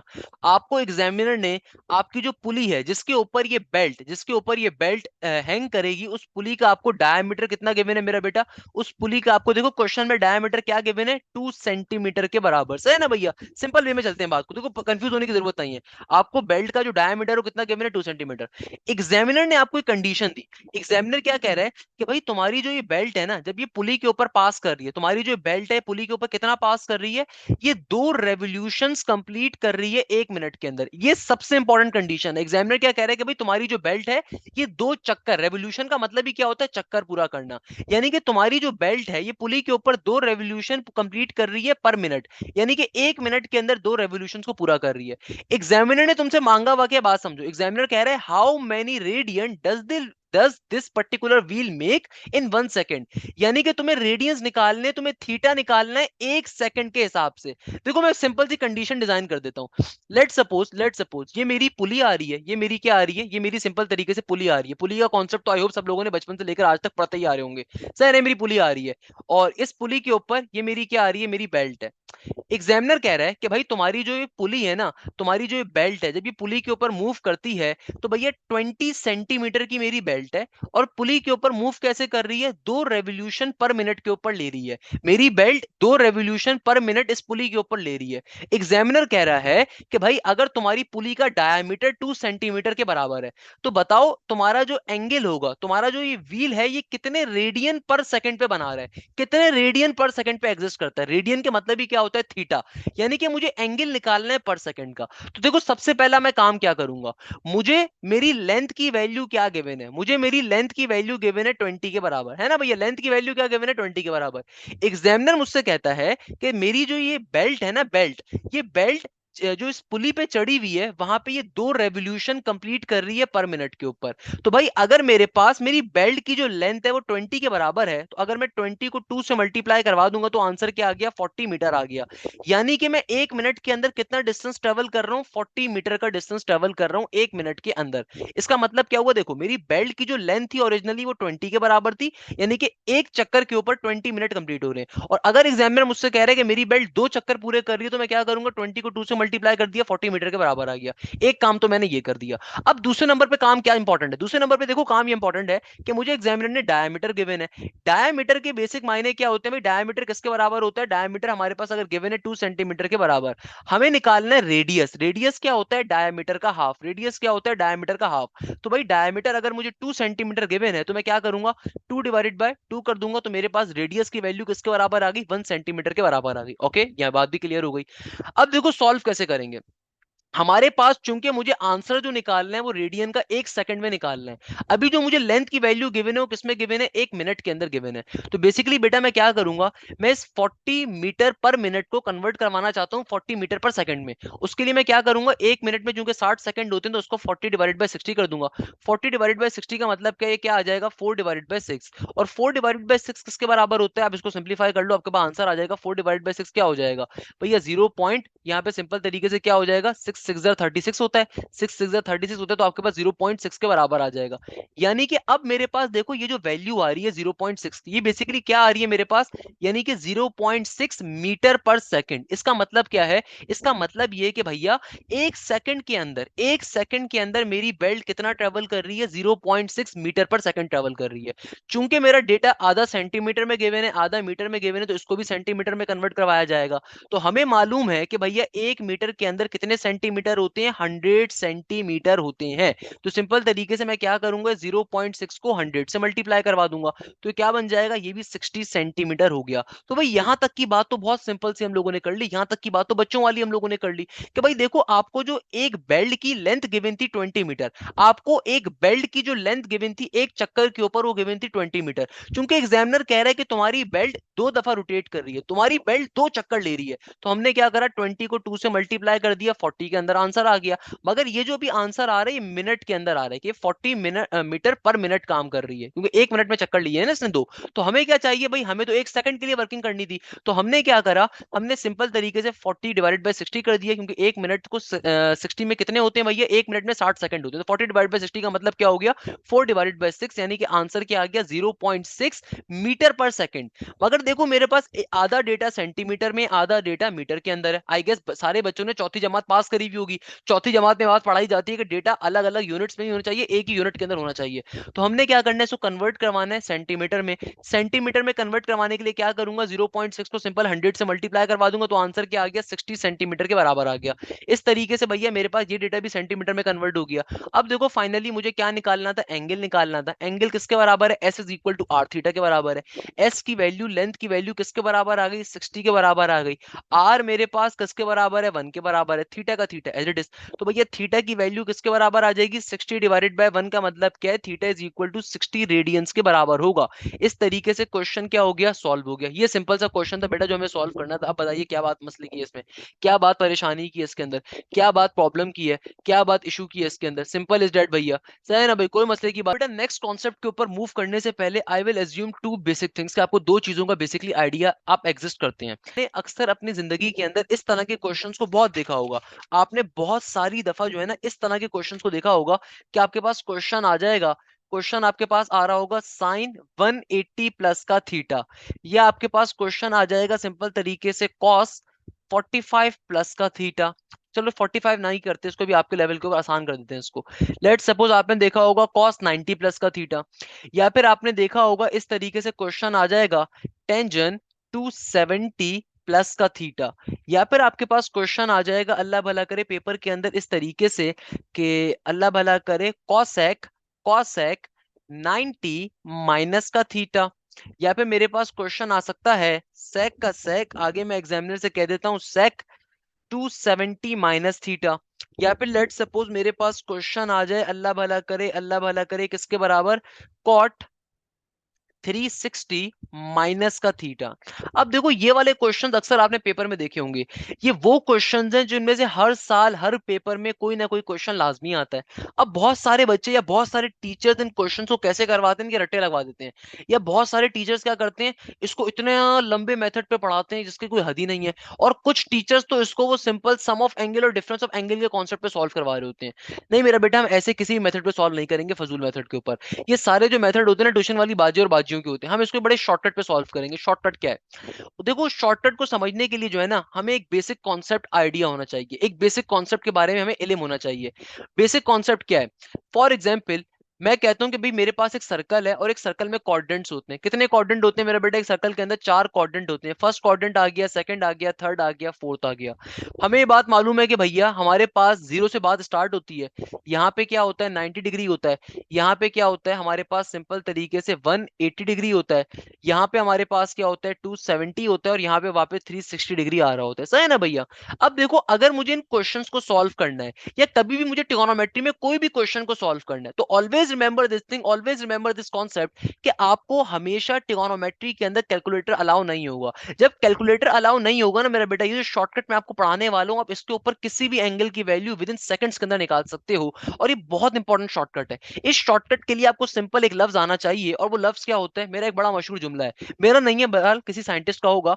जुमला है ऑल सिली टॉम कैट्स। इस जुमले को जरा समझ लेते हैं, इस जुमले के मायने क्या है। जुमला क्या कहता है, all silly Tom's and cats, all silly Tom cats. इसका मतलब क्या है, ऑल का मतलब है पहला क्वाड्रेंट, यानी कि फर्स्ट क्वाड्रेंट के ऊपर तमाम के तमाम ट्रिगोनोमेट्रिक फंक्शंस क्या होते हैं, पॉजिटिव होंगे। सिली एस से आ रहा है, तो इसका मतलब क्या है कि सेकंड क्वाड्रेंट के ऊपर साइन खाली पॉजिटिव होगा, बाकी सब नेगेटिव होगा। और साइन का रेसिप्रोकल क्या होता है, कॉसेक होता है, तो यानी कि सेकंड क्वाड्रेंट सिर्फ साइन और कॉसेक का है। टॉम का मतलब क्या है, टॉम के मायने होते हैं थर्ड क्वाड्रेंट। मैं भी समझाऊंगा भी भाई कि इसके अंदर साइन कॉसेक से मुराद क्या है। टॉम का मतलब क्या है, थर्ड क्वाड्रेंट, यानी कि थर्ड क्वाड्रेंट के अंदर सिर्फ टेंजन और कॉट पॉजिटिव होंगे, बाकी सब नेगेटिव होगा। और फोर्थ क्वाड्रेंट किसके लिए होता है, कैट्स के लिए होता है। कैट्स के मायने क्या है, कॉस, यानी कि फोर्थ क्वाड्रेंट का मतलब क्या है कि कॉस और सेक खाली पॉजिटिव होगा, बाकी सब नेगेटिव होगा। अब इस बात को अगर मुझे समझना है ना, तो समझना बड़ा जरूरी होता है। कैसे, कि भाई देखो ऑल सिली टॉम कैट्स क्या कह रहे हैं, ऑल सिली टॉम कैट्स हमसे क्या कह रहा है, ये कह रहा है कि भाई ऑल के मायने ये हैं कि फर्स्ट क्वाड्रेंट में सब पॉजिटिव रहेंगे, सिली के मायने ये हैं कि सेकंड क्वाड्रेंट के अंदर सिर्फ साइन या कॉस सेक पॉजिटिव रहेगा, बाकी सब नेगेटिव रहेगा। टॉम का मतलब ये कि थर्ड क्वाड्रेंट के अंदर टेंजन और कॉट खाली पॉजिटिव रहेंगे, बाकी सब नेगेटिव रहेगा। कैट्स के मायने ये हैं कि फोर्थ क्वाड्रेंट के ऊपर सिर्फ कॉस और सेक पॉजिटिव रहेंगे, बाकी सब नेगेटिव रहेगा। अब देखो हमें कैसे पता चलेगा सॉल्व कैसे किया जाता है। तो मेरा प्यारा बेटा जरा बात समझेंगे, बात बड़ी इंटरेस्टिंग, बड़े मजे की करूंगा आपके साथ। देखो अगर मैं आपसे कहता हूं कि भाई फर्स्ट क्वाड्रेंट का मतलब क्या है, तमाम के तमाम ट्रिगोनोमेट्रिक फंक्शन इसमें पॉजिटिव है, इसका मतलब है कि भाई तुम लेट सपोज तुम साइन 45 की वैल्यू निकाल लो, साइन 45 का जो भी आंसर आएगा हमेशा पॉजिटिव होगा। वैसे साइन 45 का आंसर होता है √2/2 के बराबर। सिमिलरली अगर मैं तुमसे कहता हूं कॉस 45, तो देखो कॉस 45 चूंकि 0 से लेकर 90 के दरमियान आ रहा है, तो इसका मतलब क्या है, अगर तुम्हारा एंगल कभी भी फर्स्ट क्वाड्रेंट में लाया करता है, 0 से 90 के दरमियान रहता है, कोई भी ट्रिगोनोमेट्रिक फंक्शन होगा हमेशा तुम्हें आंसर पॉजिटिव का फेंक के देगा। तो कॉस 45 का आंसर भी क्या होगा, 1/√2 के बराबर। सिमिलरली मैं तुमसे कहता हूं कि भैया मुझे बताओ टेंजेंट 45 किसके बराबर होता है। देखो टेंजेंट 45 का मतलब क्या है, 0 से 90 का एंगल। क्योंकि टेंजेंट 45 भी फर्स्ट क्वाड्रेंट में लाई करता है, इसका आंसर पॉजिटिव के अंदर आएगा, 1 के बराबर होता है। सही है ना, कुछ भी इस तरह की वैल्यू हो सकती है। मगर देखो जब तुम 90 से 180 के एंगल होराइजन पे जाते हो, तुम 90 से 180 की रेंज पे जाते हो, तो याद रखिएगा सिर्फ साइन और कोसेक तुम्हें पॉजिटिव वैल्यू देंगे, बाकी सब नेगेटिव देंगे। कैसे? लेट सपोज मैं कहता हूं आपसे साइन 120। देखो साइन 120 की जो भी वैल्यू, फॉर एग्जांपल साइन 120 की वैल्यू किसके बराबर होगी? आई गेस ये बराबर होगी हमारे पास सिंपल तरीके से अल्लाह भला करे किसकी होगी, √3, if I am not wrong. जो भी वैल्यू होगी बहरहाल पॉजिटिव के अंदर आएगी, यानी कहने का मकसद क्या है, जो भी वैल्यू होगी पॉजिटिव के अंदर होगी।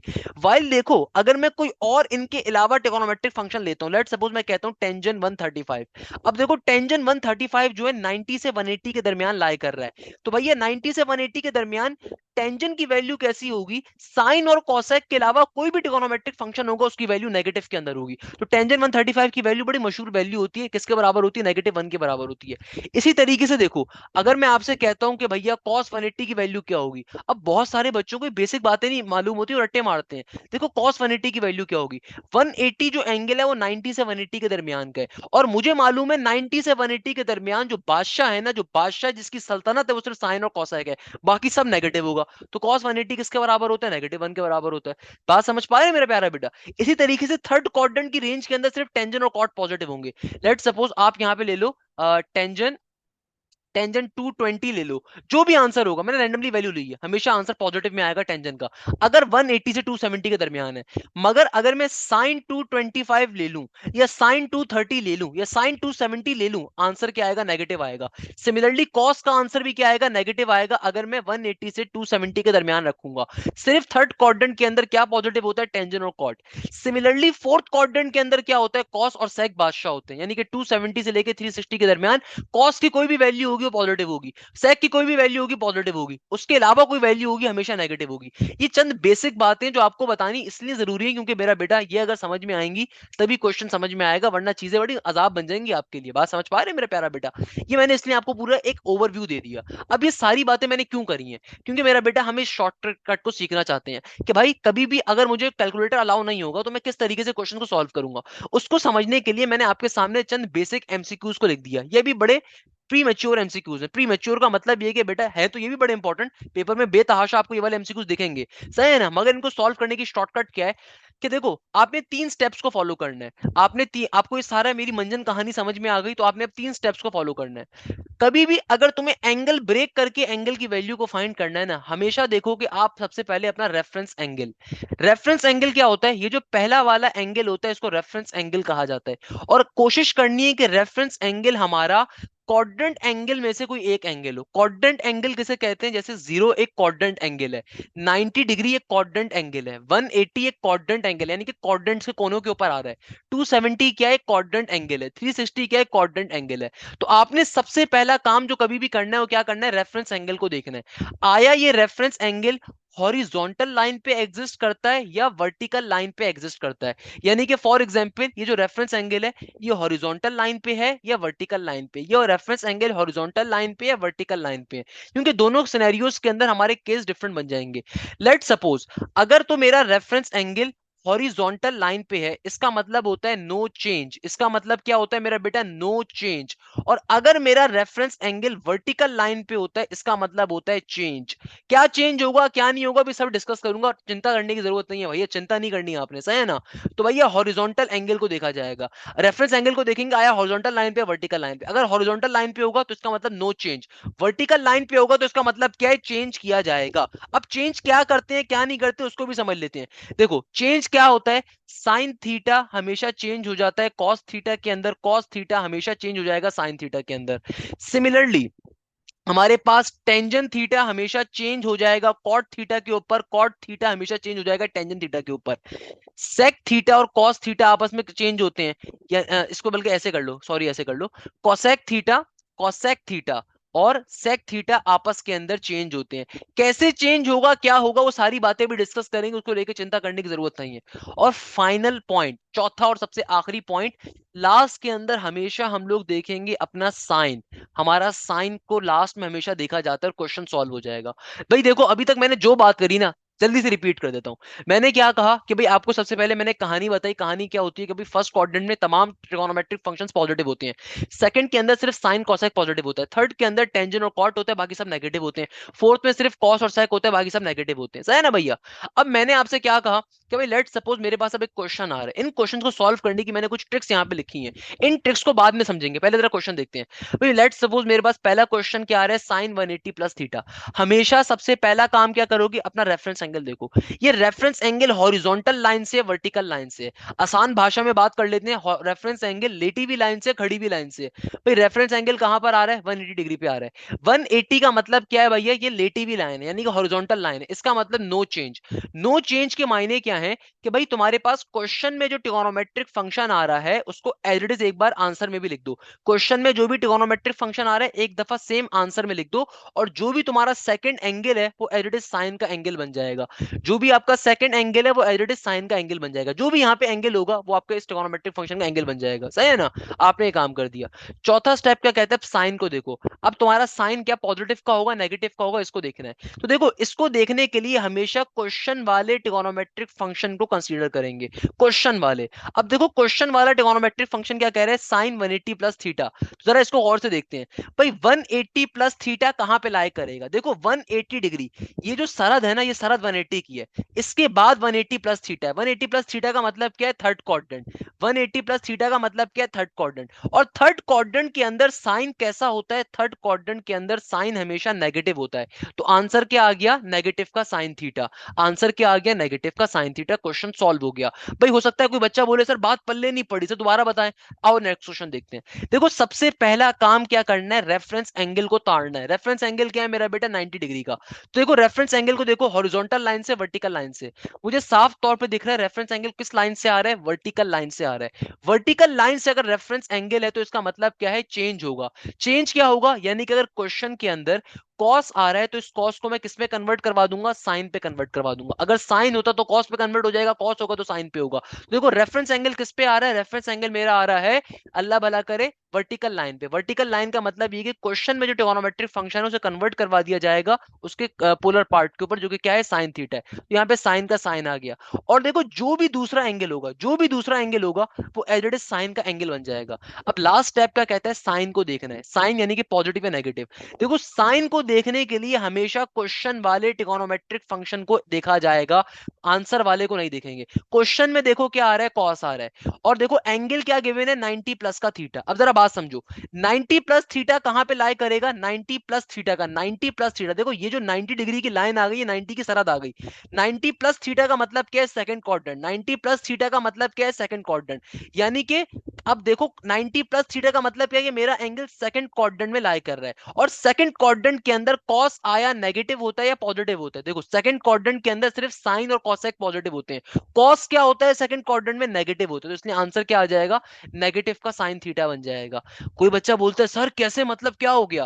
भाई आपने क्वेश्चन वाले ट्रिगोनोमेट्रिक फंक्शन को देखना है। तो सेकंड क्वाड्रेंट के अंदर कॉस कैसा होता है मेरा बेटा, नेगेटिव होता है, इसलिए यहाँ पे क्या आ जाएगा, नेगेटिव का साइन थीटा। अब कोई बच्चा बोलता है सर जरा एक और क्वेश्चन में बात समझाएं, ऐसी बात समझ में नहीं आई। चलो इसको देखते हैं। भाई देखो सबसे पहला काम क्या है, रेफरेंस एंगल। रेफरेंस एंगल क्या है, देखो मेरा बेटा अगर ये ट्रिक आपको समझ में आ गई ना, बा खुदा तुम्हें कैलकुलेटर कभी जिंदगी में यूज करने की जरूरत नहीं पड़ेगी। सही है? और पेपर में ये जो क्वेश्चंस आते हैं ना, जो बच्चे अक्सर ऐसे क्वेश्चंस को सम ऑफ एंगल या डिफरेंस ऑफ एंगल पे सॉल्व कर रहे होते हैं, बेटा आप उन नलायकों से बहुत जल्दी सॉल्व कर लोगे क्वेश्चन को, अगर आपको ट्रिक समझ में आ गई। ट्रिक बहुत आसान सी है। क्या काम है, देखो जरा जल्दी से बात समझो, इसको बात समझ में नहीं आई। देखो रेफरेंस एंगल देखो, रेफरेंस एंगल लेटी हुई लाइन से खड़ी हुई लाइन से, यानी कि हॉरिजॉन्टल लाइन से वर्टिकल लाइन से। अगर हॉरिजॉन्टल लाइन से होगा तो क्वेश्चन में जो ट्रिगोनोमेट्रिक फंक्शन आ रहा है आंसर में एडिट आ जाएगा। अगर वर्टिकल लाइन से है, जो क्वेश्चन में ट्रिगोनोमेट्रिक फंक्शन होगा आंसर में कन्वर्ट कर दिया जाता है। अब देखो यहाँ पे 270 कहां पर आ रहा है, वर्टिकल लाइन पे। तो इसका मतलब क्या है, टेंजेंट कन्वर्ट हो जाएगा किसके अंदर, कॉट के ऊपर। तो टेंजेंट को मैंने कन्वर्ट करवा दिया कॉट के ऊपर। अब जो भी दूसरा एंगल है, जो भी दूसरा एंगल है वो एज इट इज कॉट का एंगल बन जाएगा। बना दिया सर, अब क्या करें। अब देखो साइन क्या होगा, पॉजिटिव का या नेगेटिव का। देखो भाई टेंजेंट क्या कह रहे हैं, हमेशा मैंने आपसे क्या कहा, क्वेश्चन वाले ट्रिगोनोमेट्रिक फंक्शन को देखना है। तो भाई क्या कह रहे हैं, 270 प्लस थीटा। 270 प्लस थीटा का मतलब क्या है, फोर्थ क्वाड्रेंट। और फोर्थ क्वाड्रेंट के अंदर टेंजेंट कैसा होता है, फोर्थ क्वाड्रेंट में मेरा बेटा टेंजेंट नेगेटिव होता है, इसलिए नेगेटिव का सिंबल आ गया। नेक्स्ट क्वेश्चन देखो, एग्जामिनर कह रहा है कोसेक 90 माइनस थीटा। तो भाई कोसेक देखो, रेफरेंस रेफरेंस एंगल कहां का आ रहा है, 90 का आ रहा है। रेफरेंस एंगल कहां का आ रहा है, 90, यानी कि वर्टिकल लाइन का आ रहा है। वर्टिकल लाइन का मतलब क्या है, कोसेक को आप कन्वर्ट करवा दोगे किसके ऊपर, सेक के ऊपर, सही है ना भैया। और एंगल जो आपका आ रहा है वो एंगल एज इट इज का एज इट इज आ जाएगा। अब क्या देखना है, साइन देखना है, तो 90 माइनस थीटा का मतलब क्या है, फर्स्ट क्वाड्रेंट, और कोसेक 90 माइनस थीटा, यानी कि 90 माइनस थीटा फर्स्ट क्वाड्रेंट में लाई कर रहे हैं, और फर्स्ट क्वाड्रेंट में तमाम ट्रिग्नोमेट्रिक फंक्शंस पॉजिटिव होते हैं, तो आंसर प्लस का सेक थीटा ही आ जाएगा। अब आप ये दो क्वेश्चन मुझे सॉल्व करके आप लोग मुझे दिखाएं। चलो मैं एक क्वेश्चन और लिख देता हूं यहाँ पे। चलो मैं आपसे कहता हूं एक और क्वेश्चन मैंने यहाँ पे लिख दिया, साइन 210। इन तीन क्वेश्चंस को जरा सॉल्व करने की कोशिश करो, शाबाश जल्दी। आ रहा है वर्टिकल लाइन का आ रहा है, इसका मतलब क्या होगा कि भाई क्वेश्चन में जो ट्रिग्नोमेट्रिक पार्ट आ रहा है आंसर में चेंज हो जाएगा। तो सेक से कन्वर्ट होकर क्या बन जाएगा मेरा बेटा, ये कॉसेक बन जाएगा। क्या बन जाएगा, कॉसेक बन जाएगा। और जो भी सेकंड एंगल होता है वो सिंपल तरीके से यहाँ पे आ गया, सही है ना भैया। अब देखो एंगल देखना है, इसका साइन देखना है, आया पॉजिटिव होगा नेगेटिव होगा। देखो हमेशा क्वेश्चन वाले ट्रिगोनोमेट्रिक फंक्शन को देखा जाता है। तो क्वेश्चन में क्या आ रहा है, सेक आ रहा है, तो भैया सेक 270 माइनस थीटा, 270 माइनस थीटा का मतलब क्या है, थर्ड क्वाड्रेंट। और थर्ड क्वाड्रेंट के ऊपर सेक कैसा होता है, नेगेटिव होता है, तो आंसर क्या हो जाएगा, नेगेटिव का cosec theta. Okay, next question मैंने आपको दिया भैया सिंपल सा, cot 360 minus theta. Cot 360 minus theta का मतलब क्या है, बहुत बेसिक है भैया। कॉट देखो कौन से एंगल के ऊपर आ रहा है, रेफरेंस एंगल क्या है, लेटा हुआ है खड़ा हुआ है, सर लेटा हुआ है, इसका मतलब क्या है, क्वेश्चन में जो ट्रिगोनोमेट्रिक फंक्शन आ रहा है आंसर में भी वही होगा। और जो भी सेकंड एंगल होता है ना मेरा बेटा, वो एज इट इज आ जाता है, कोई मुश्किल चीज नहीं है। अब देखो भाई क्या देखेंगे, तो भैया देखा जाएगा साइन पॉजिटिव नेगेटिव।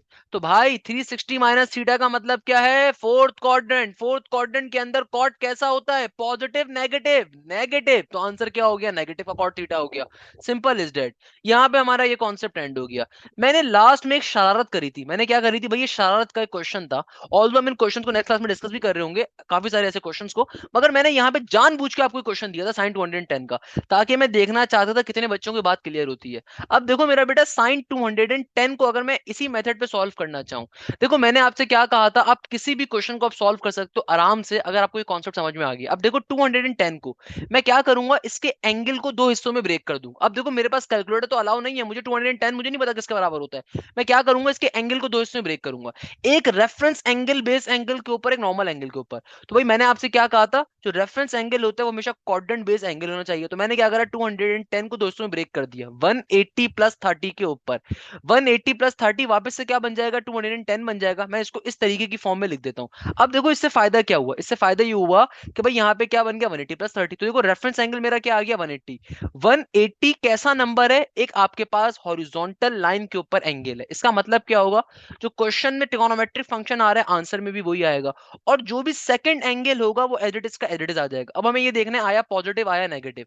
तो बेटा 180 प्लस 30 कहां पे लाई करेगा, थर्ड क्वाड्रेंट पे लाई करेगा। और थर्ड क्वाड्रेंट के ऊपर साइन क्या होता है, हमेशा नेगेटिव होता है। तो आंसर क्या आ जाएगा, नेगेटिव का sine 30, and sine 30 is equal to 1 divided by 2। तो आपका क्वेश्चन क्या हो जाएगा, सॉल्व हो जाएगा। I will tell you in the next class के 130 साइन 30 की वैल्यू कैसे आप याद कर सकते हो। परेशान होने की जरूरत नहीं है, वो एक टेबल होता है, वो टेबल मैं आपको शॉर्टकट टेबल सिखाऊंगा, वो बहुत मजे का टेबल है।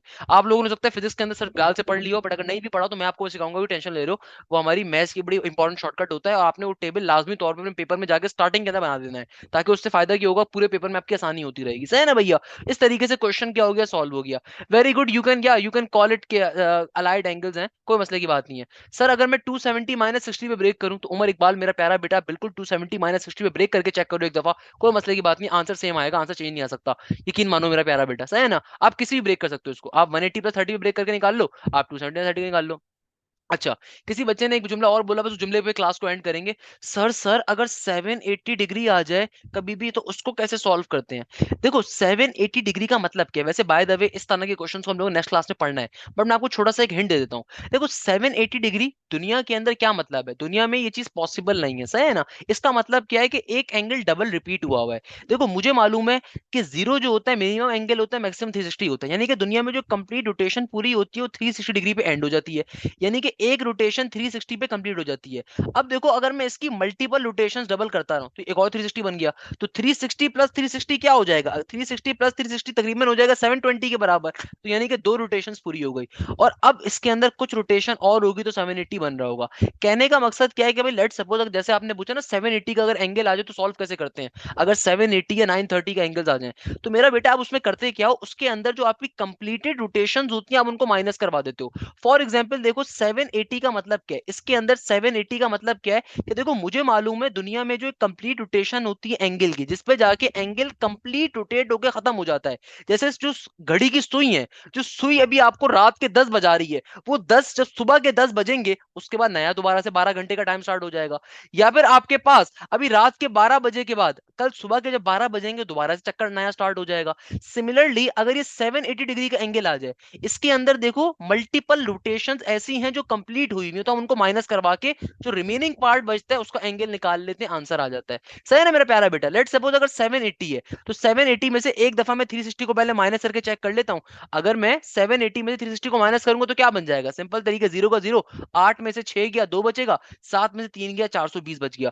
यानी कि 780 में से अगर मैंने एक कंप्लीट रोटेशन माइनस कर दिया, कंप्लीट चक्कर माइनस कर दिया, अभी भी 420 एंगल बन रहा है। तो इसमें से एक दफा और 360 डिग्री माइनस कर लेता हूं तो क्या बन जाएगा भैया, ये हो जाएगा 3 का 3, 12 में से 6 गए 6 बचा और 3 खत्म हो गया। तो यानी कि क्या बच गया, 60 डिग्री बच गया। इसका मतलब है क्या बच गया, 60 डिग्री बच गया। 60 डिग्री के मायने क्या हुए कि सिंपल मैं 780 डिग्री को क्या लिख सकता हूं कि 780 डिग्री की वैल्यू वही होगी जो 60 डिग्री के ऊपर वैल्यू आ रही होगी। बात समझ पा रहे मेरे प्यारा बेटा, 780 डिग्री के ऊपर वही वैल्यू होगी, इसका मतलब है जो 60 डिग्री के ऊपर वैल्यू होगी। क्योंकि 780 में तो दो कंप्लीट रोटेशंस आ रही थी, हमने उसे माइनस कर दिया, जो रिमेनिंग एंगल बच रहा है वो 60 डिग्री के बराबर बच रहा है। इसका मतलब हमारा आंसर क्या होगा, 60 डिग्री के ऊपर सॉल्व करने पे आ जाएगा। सिमिलरली आप लेट सपोज चेक कर सकते हो 980 के ऊपर, या आप चेक कर लो 1000 के ऊपर कि भाई इनके अंदर हो क्या रहा है, इनके अंदर मल्टीपल कंप्लीटेड रोटेशंस आ रही है। तो आप कंप्लीट रोटेशंस को माइनस कर दोगे, जो रिमेनिंग अमाउंट बचेगी वो सिंपलीफाई कर लोगे, आंसर आ जाता है। That's a simple concept, that's a simple thing here. Clear है मेरा प्यारा बेटा, ये वो सिंपल चीज होती है। एक और बच्चे ने पूछा सर कंप्यूटराइज टेस्ट के अंदर हमारी हम सॉल्व सोल्यूशन कैसे करेंगे। बेटा आपको रफ शीट दी जाती है, उस रफ शीट पे बैठ के आप सोल्यूशन कर रहे होगे, सिंपल इज दैट। एक और बच्चे ने बोला सर 270 माइनस थीटा वाली चीज समझ में नहीं आई। मेरे बेटे इसमें क्या मुश्किल चीज है भैया, 270 माइनस थीटा वाली चीज क्यों नहीं समझ में आई। कि भाई देखो आप सबसे पहले रेफरेंस एंगल देखते हो, रेफरेंस एंगल आपका हॉरिजॉन्टल लाइन से कि वर्टिकल लाइन से। अगर आपका रेफरेंस एंगल वर्टिकल लाइन से है तो जो क्वेश्चन में ट्रिगोनोमेट्रिक फंक्शन होता है उसको आप कन्वर्ट करवा देते हो आंसर वाले से। तो ये हमारी कन्वर्जन रेशियोज गिवन होते हैं कि साइन कन्वर्ट होता है कॉस में, कॉस होता है साइन में, टेंजन होता है कॉट में, कॉट होता है टेंजन में, कोसैक होता है सेक में, सेक होता है टेंजन में। अगर आपका रेफरेंस एंगल वर्टिकल लाइन से है तो क्वेश्चन में जो ट्रिगोनोमेट्रिक फंक्शन आ रहा है उसको कन्वर्ट करवा दोगे आंसर के ऊपर कि देखो भाई सेक किस में कन्वर्ट होता है, कोसैक में, सिंपल कोसैक का कोसैक आ गया। और जो भी सेकंड वाला एंगल था वो रेडियस का रेडियस आ जाएगा। अब आपने साइन चेक करना है, बेसिक चीज वही है भैया, आप साइन चेक करोगे आया प्लस होगा या माइनस होगा। सही है ना भैया, सिंपल इज डेट। क्लियर है मेरा प्यारा बेटा, ये सिंपल तरीके से हमारा क्वेश्चन था, सिंपल तरीके से क्या हो गया, सॉल्व हो गया। सही है ना भैया जी, हमारे यहाँ पे क्वेश्चन क्या हो गया, सॉल्व हो गया। क्वेश्चन क्या हो गया भैया जी, सॉल्व हो गया। जल्दी से आज की क्लास को अपने मंतकी अंजाम पे पहुंच चाहते हैं। आज की हमारी क्लास अपने मंतकी अंजाम पे पहुंचती है। इसी के साथ टेस्ट के अंदर बेटा परमुटेशन के क्वेश्चन आएंगे इंशाल्लाह ताला। जज़ाक अल्लाह, thank you so much, bye bye, Tata.